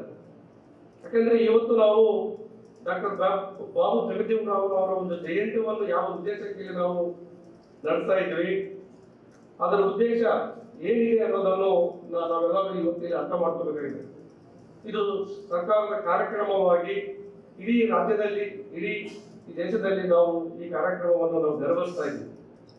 ಯಾಕಂದ್ರೆ ಬಾಬು ಜಗಜೀವನ್ ರಾವ್ ಅವರ ಒಂದು ಕೊಡುಗೆಯನ್ನು ಅವರು ಸಾಮಾಜಿಕವಾಗಿ ಅಥವಾ ಸಾಮಾಜಿಕ ನ್ಯಾಯಕ್ಕಾಗಿ ಅಥವಾ ಈಕ್ವಾಲಿಟಿಗಾಗಿ ಅಥವಾ ಮಾರ್ಜಿನಲೈಸ್ಡ್ ಸೆಕ್ಷನ್ಸ್ ಇದ್ದಾರಲ್ಲ, ಅವರ ಒಂದು ಎಂಪವರ್ಮೆಂಟ್ಗೆ, ಅವರ ಒಂದು ಅಭಿವೃದ್ಧಿಗೋಸ್ಕರ ಅವರು ಮಾಡದಂತ ಏನು ಆ ಕಾಂಟ್ರಿಬ್ಯೂಷನ್ ಇದೆಯಲ್ಲ, ಅದನ್ನು ನಾವಿಲ್ಲಿ ನೆನೆಸಬೇಕಾಗಿದೆ. ಯಾಕಂದ್ರೆ ಈ ದೇಶದ ಸಾಮಾಜಿಕ ಪರಿಸ್ಥಿತಿ ಹೇಗಿತ್ತು, ಆರ್ಥಿಕ ಪರಿಸ್ಥಿತಿ ಹೇಗಿತ್ತು, ಆಮೇಲೆ ಪೊಲಿಟಿಕಲ್ ಏನೋ ಪಾರ್ಟಿಸಿಪೇಷನ್ ಅನ್ನೋದು ಹೇಗಿತ್ತು ಅನ್ನೋದು ನಮ್ಗೆ ಗೊತ್ತಿದೆ. ಒಬ್ಬ ರಾಜ್ಯಶಾಸ್ತ್ರದ ಪ್ರಾಧ್ಯಾಪಕರಾಗಿ ಬಾಬು ಜಗಜೀವನ್ ರಾವ್ ಅವರು ಮಾಡಿದಂತೆ ಈ ದೇಶಕ್ಕೆ ರಾಜಕೀಯವಾಗಿ ಅವರು ಕೊಟ್ಟಂತ ಕೊಡುಗೆಯನ್ನು ಇಲ್ಲಿ ನಾನು ಅರ್ಥ ಮಾಡ್ಕೊಂಡಿದ್ದೀನಿ. ನಾನು ಅವ್ರ ಬಗ್ಗೆ ಓದುವ ಸಂದರ್ಭದಲ್ಲಿ ನಾನು ಸಾಕಷ್ಟು ಅರ್ಥ ಮಾಡ್ಕೊಂಡಿದ್ದೀನಿ. ಆ ಒಂದು ಹಿನ್ನೆಲೆಯಲ್ಲಿ ಇವತ್ತು ನಾವು ಹೇಳ್ತಾ ಇದ್ದೀವಿ, ಇವತ್ತು ನಾವು ಈ ಒಂದು ಕಾರ್ಯಕ್ರಮವನ್ನು ನಾವು ಇಲ್ಲಿ ನೆರವೇರಿಸುವ ಮುಖಾಂತರ, ಯಾಕೆಂದ್ರೆ Babu Jagjivan Rao was not just A visionary leader, he was a beacon of a hope of millions who sought dignity, respect and equal opportunities. His unwavering commitment to the upliftment of oppressed and his significant contribution to India's freedom movement. ಯಾಕಂದ್ರೆ ನಾವು ಹೇಳ್ತಾ ಇದ್ದೀವಿ, ಇವತ್ತು ಈ ಭಾರತ ದೇಶದ ಸ್ವತಂತ್ರ ಸಂಗ್ರಾಮದಲ್ಲಿ ಸಾಕಷ್ಟು ಜನ ತಮ್ಮ ಒಂದು ಕಾಂಟ್ರಿಬ್ಯೂಷನ್ ಮಾಡಿದ್ದಾರೆ. ಸೊ ಅದರಲ್ಲಿ ಬಾಬು ಜಗಜೀವನ್ ರಾವ್ ಅವರು ಸ್ವತಂತ್ರ ಚಳುವಳಿ ತನ್ನದೇ ಆದಂತ ಒಂದು ಕಾಂಟ್ರಿಬ್ಯೂಷನ್ ಮಾಡಿ ಈ ದೇಶದ ಎಲ್ಲ, ಅಂದ್ರೆ ನಾಟ್ ಓನ್ಲಿ ಅಂದ್ರೆ ಅಪ್ರೆಸ್ಡ್ ಕ್ಲಾಸಸ್, ಈ ದೇಶದ ಇವತ್ತು ಈ ದೇಶದಲ್ಲಿ ಜೀವನ ಮಾಡ್ತಾ ಇರುವ ಪ್ರತಿಯೊಬ್ಬ ಮನುಷ್ಯನಿಗೂ ಈ ಒಂದು ಸ್ವತಂತ್ರವನ್ನು, ಈ ಒಂದು ಪೊಲಿಟಿಕಲ್ ಫ್ರೀಡಮ್ ಏನು ಸಿಕ್ಕಲ್ಲಿ, ಅಂದ್ರೆ ಜಗಜೀವನ್ ರಾವ್ ಅವರು ಸಾಕಷ್ಟು ಕೊಡುಗೆಯನ್ನು ಕೊಟ್ಟಿದ್ದಾರೆ. ಸೊ ಹಾಗಾಗಿ ಅವರ ಒಂದು ಆ ಫ್ರೀಡಮ್ ಸ್ಟ್ರಗಲ್ ಅಲ್ಲಿ ಅವರು ಮಾಡಿದಂತ ಕೊಡುಗೆಯನ್ನು ನಾವಿಲ್ಲಿ ನಾವು ನೆನೆಸ್ಕೋಬೇಕಾಗಿದೆ. ಯಾಕಂದ್ರೆ icon of social justice and democracy. ಇವತ್ತು ನಾವು ಪ್ರಜಾಪ್ರಭುತ್ವ ಬಗ್ಗೆ ನಾವು ಮಾತಾಡ್ತಾ ಇದ್ದೀವಿ. ಆ ಪ್ರಜಾಪ್ರಭುತ್ವದ ಒಂದು ಏನು ಅದರ ಒಂದು ಪ್ರತಿಫಲಗಳನ್ನು ನಾವಿಲ್ಲಿ ಎಂಜಾಯ್ ಮಾಡ್ತಾ ಇದ್ದೀವಿ. ಯಾಕಂದ್ರೆ ಆ ಐಡಿಯಲ್ಸ್ ಆಫ್ ಡೆಮೋಕ್ರಟಿಕ್ ಪ್ರಿನ್ಸಿಪಲ್ಸ್ ಇಲ್ಲ ಅಂತಂದ್ರೆ ಇವತ್ತು ನಾವು ಬಹುಶಃ ಈ ಕಾರ್ಯಕ್ರಮವನ್ನೇ ನಾವು ನಡೆಸಕ್ಕೆ ಆಗ್ತಾ ಇರಲಿಲ್ಲ. ಹಾಗಾಗಿ ಸಾಮಾಜಿಕ ನ್ಯಾಯದ ಹಿನ್ನೆಲೆಯಲ್ಲಿ ಈ ಪ್ರಜಾಪ್ರಭುತ್ವದ ಪರಿಕಲ್ಪನೆಯನ್ನು ಇಲ್ಲಿ ಸ್ಥಾಪಿಸಲು ಡಾಕ್ಟರ್ ಬಾಬು ಜಗಜೀವನರಾಮ್ ಅವರು ತಮ್ಮದೇ ಆದಂತಹ ಒಂದು ಕೊಡುಗೆಯನ್ನು ಕೊಟ್ಟಿದ್ದಾರೆ. ಹಾಗಾಗಿ as a prominent leader, he played a prominent role in shaping the policies that aimed at creating an inclusive society. ಯಾಕಂದ್ರೆ ನಮ್ಗೆ ಗೊತ್ತಿದೆ, ಸೊ ಕವಿಗಳು ಮಾತಾಡ್ಬೇಕಾದ್ರೆ ಹೇಳಿದ್ರು ಜಾತಿ ಒಡೆದೋಗಿದೆ, ಸಮಾಜ ಒಡೆದೋಗಿದೆ. ಸೊ ಆದರೂ ಯಾಕಂದ್ರೆ ಬಾಬು ಜಗಜೀವನರಾಮ್ ಅವರು ಮಾಡಿದಂತ ತಮ್ಮ ಒಂದು ಪೊಲಿಟಿಕಲ್ ಕಾಂಟ್ರಿಬ್ಯೂಷನ್ ಇಂದ ಈ ದೇಶದಲ್ಲಿ ಈ ಒಂದು ದೇಶದಲ್ಲಿ ಒಂದು ಇನ್ಕ್ಲೂಸಿವ್ ಗ್ರೋತ್ ಅನ್ನೋದಾಗಿದೆ. ಸೊ ಹಾಗಾಗಿ ಸೊ ನಾವು ಜಾಸ್ತಿ ನಿಮ್ಮ ಒಂದು ಟೈಮ್ ತಗೊಳ್ದೇನೆ ಬಾಬು ಜಗಜೀವನರಾಮ್ ಅವರ ಒಂದು ಅವರ ಒಂದು ಸೋಷಿಯಲ್ ಸರ್ವಿಸ್ ಅನ್ನು ಇಲ್ಲಿ ನಾವು ನೆನೆಸ್ತಾ ಇದ್ದೀವಿ. ಅವರ ಒಂದು ಕಮಿಟ್ಮೆಂಟ್ ಅಂದ್ರೆ ಪರ್ಟಿಕ್ಯುಲರ್ಲಿ ಯೂತ್ಸ್ಗೆ ಇವತ್ತು ನಾವು ಅವರು ಡಿಫೆನ್ಸ್ ಮಿನಿಸ್ಟರ್ ಆಗಿ, ಈ ದೇಶದ ಡೆಪ್ಯೂಟಿ ಪ್ರೈಮ್ ಮಿನಿಸ್ಟರ್ ಆಗಿ, ಲೇಬರ್ ಮಿನಿಸ್ಟರ್ ಆಗಿ, ಅದಕ್ಕಿಂತ ಮತ್ತು ಅಗ್ರಿಕಲ್ಚರ್ ಮಿನಿಸ್ಟರ್ ಆಗಿ ಈ ದೇಶಕ್ಕೆ ಏನು ಕೊಡುಗೆ ಕೊಟ್ಟಿದ್ದಾರೆ ಅನ್ನೋದನ್ನು ನೆನೆಸಿ ಈ ಸಾಮಾಜಿಕ ಈ ಅಸಮತೋಲನ ಅಂದ್ರೆ ಆ ಇನ್ಇಕ್ವಾಲಿಟಿಯನ್ನು ಹೋಗಲಾಡಿಸಲು ಅವರು ಎಷ್ಟೊಂದು ಕಷ್ಟಪಟ್ಟಿದ್ದಾರೆ. ಆ ದಿಕ್ಕಿನಲ್ಲಿ ಅಂದ್ರೆ ಯೂನಿವರ್ಸಿಟಿಯಲ್ಲಿ ಇಲ್ಲಿ ಮತ್ತು ವಿದ್ಯಾಭ್ಯಾಸ ಮಾಡ್ತಾ ಇರುವ ಈ ವಿದ್ಯಾರ್ಥಿಗಳು ಅವರ ಒಂದು ಮಾರ್ಗದರ್ಶನವನ್ನು, ಅವರ ಒಂದು ಐಡಿಯಲ್ಸ್ ಅನ್ನು, ಅವರ ಒಂದು ವಿಚಾರಗಳನ್ನು ನೀವು ಅರ್ಥ ಮಾಡಿಕೊಂಡು ನಮ್ಮ ಜೀವನದಲ್ಲಿ ನೀವೆಲ್ಲ ಅನುಸರಿಸಿಕೊಂಡು ಈ ಸಮಾಜ ಇವತ್ತು ಸಾಕಷ್ಟು ಪ್ರಾಬ್ಲಮ್ಸ್ ಇದಾವೆ. ಆ ಪ್ರಾಬ್ಲಮ್ಸ್ ಅನ್ನು ಸಾಲ್ವ್ ಮಾಡಕ್ಕೆ ನೀವು ಒಂದು ಪ್ರಯತ್ನ ಮಾಡ್ತೀರಿ. ಅವರ ಒಂದು ವಿಚಾರಗಳನ್ನು ಇನ್ನೂ ಸ್ವಲ್ಪ ಅನ್ಫುಲ್ಫಿಲ್ ಅವರ ಒಂದು ಡ್ರೀಮ್ಸ್ ಇದಾವೆ, ಅದನ್ನು ಫುಲ್ಫಿಲ್ ಮಾಡಕ್ಕೆ ನೀವೆಲ್ಲರೂ ಕಾರಣಕರ್ತರಾಗ್ತೀರಿ ಅಥವಾ ಒಂದು ಭರವಸೆ ಇಟ್ಟುಕೊಂಡು ಸೊ ಮತ್ತೊಮ್ಮೆ ಈ ಕಾರ್ಯಕ್ರಮಕ್ಕೆ ಬಂದಂತ ನಿಮ್ಗೆಲ್ಲರಿಗೂ ಮುಖ್ಯವಾಗಿ ಡಾಕ್ಟರ್ ಒಡ್ಡಿಗೆರೆ ನಾಗರಾಜ್ ಅವರು ಮತ್ತು ತುಮಕೂರು ಜಿಲ್ಲೆಯಿಂದ ನಮ್ಮ ಕರೆಗೆ ಹೋಗ್ಬಿಟ್ಟು ಬಂದಿದ್ದಾರೆ. ಸೊ ವಿಶ್ವವಿದ್ಯಾಲಯದ ಪರವಾಗಿ ಅವರಿಗೆ ಮತ್ತೊಮ್ಮೆ ಧನ್ಯವಾದಗಳನ್ನು ಮುಖಾಂತರ ನನ್ನ ಅಧ್ಯಕ್ಷ ಮುಗಿಸ್ತೇನೆ. ನಮಸ್ಕಾರ. ಎಲ್ಲರಿಗೂ ನಮಸ್ಕಾರ. ಗುಲ್ಬರ್ಗಾ ವಿಶ್ವವಿದ್ಯಾಲಯ ಕಲಬುರಗಿ ವತಿಯಿಂದ ಹಮ್ಮಿಕೊಂಡಂತಹ ಹಸಿರು ಕ್ರಾಂತಿಯ ಹರಿಕಾರ ಹಾಗೂ ಭಾರತದ ಮಾಜಿ ಉಪ ಪ್ರಧಾನಿ ಮಂತ್ರಿ ಡಾಕ್ಟರ್ ಬಾಬು ಜಗಜೀವನರಾಮ್ ಅವರ 118ನೇ ಜಯಂತ್ಯೋತ್ಸವ ಕಾರ್ಯಕ್ರಮದ ಅಧ್ಯಕ್ಷತೆಯನ್ನು ವಹಿಸಿರುವ ಪ್ರೊಫೆಸರ್ ಗೋರು ಶ್ರೀರಾಮ್ ಸರ್, ನಮ್ಮ ನೆಚ್ಚಿನ ಕುಲಪತಿಗಳಿಗೂ ಇವರಿಗೆ ಹೃತ್ಪೂರ್ವಕ ಅಭಿನಂದನೆಗಳನ್ನು ಸಲ್ಲಿಸುತ್ತೇನೆ. ಅದೇ ರೀತಿಯಾಗಿ ಕಾರ್ಯಕ್ರಮಕ್ಕೆ ಮುಖ್ಯ ಭಾಷಣಕಾರರಾಗಿ ಆಗಮಿಸಿರುವ ಡಾಕ್ಟರ್ ಒಡ್ಡಗೆರೆ ನಾಗರಾಜಯ್ಯ, ಕವಿ, ಸಂಶೋಧಕರು ಹಾಗೂ ಸಾಮಾಜಿಕ ಕಾರ್ಯಕರ್ತರು, ಇವರಿಗೂ ಕೂಡ ಹೃತ್ಪೂರ್ವಕ ಅಭಿನಂದನೆಗಳನ್ನು ಸಲ್ಲಿಸುತ್ತೇನೆ. ಗೌರವಾನ್ವಿತ ಅತಿಥಿಗಳಾದ ಸಿಂಡಿಕೇಟ್ ಸದಸ್ಯರು ಡಾಕ್ಟರ್ ಶ್ರೀದೇವಿ ಎಸ್ ಕಟ್ಟಿಮನಿ, ಇವರಿಗೂ ಕೂಡ ಅಭಿನಂದನೆಗಳನ್ನು ಸಲ್ಲಿಸುತ್ತೇನೆ. ಇನ್ನೋರ್ವ ಅತಿಥಿಯಾಗಿರುವ ವಿದ್ಯಾ ವಿಷಯ ಪರಿಷತ್ ಸದಸ್ಯರಾಗಿರುವ ಪ್ರೊಫೆಸರ್ ಸಿ ಸುಲೋಚನಾ ಮೇಡಮ್ ಅವರಿಗೂ ಕೂಡ ಹೃತ್ಪೂರ್ವಕ ಅಭಿನಂದನೆಗಳನ್ನು ಸಲ್ಲಿಸುತ್ತೇನೆ. ಆಡಳಿತ ಅಧಿಕಾರಿ ಕುಲಸಚಿವರಾಗಿರುವ ಪ್ರೊಫೆಸರ್ ರಮೇಶ್ ನಂಡಲ್ಕರ್ ಸರ್ ಅವರಿಗೂ ಕೂಡ ಅಭಿನಂದನೆಗಳನ್ನು ಸಲ್ಲಿಸುತ್ತೇನೆ. ಅದೇ ರೀತಿ ಕುಲಸಚಿವರು ಮೌಲ್ಯಮಾಪನ ಡಾಕ್ಟರ್ NG ಕಣ್ಣೂರ್ ಸರ್ ಅವರಿಗೂ ಕೂಡ ವೇದಿಕೆ ಪರವಾಗಿ ಅಭಿನಂದನೆಗಳನ್ನು ಸಲ್ಲಿಸುತ್ತೇನೆ.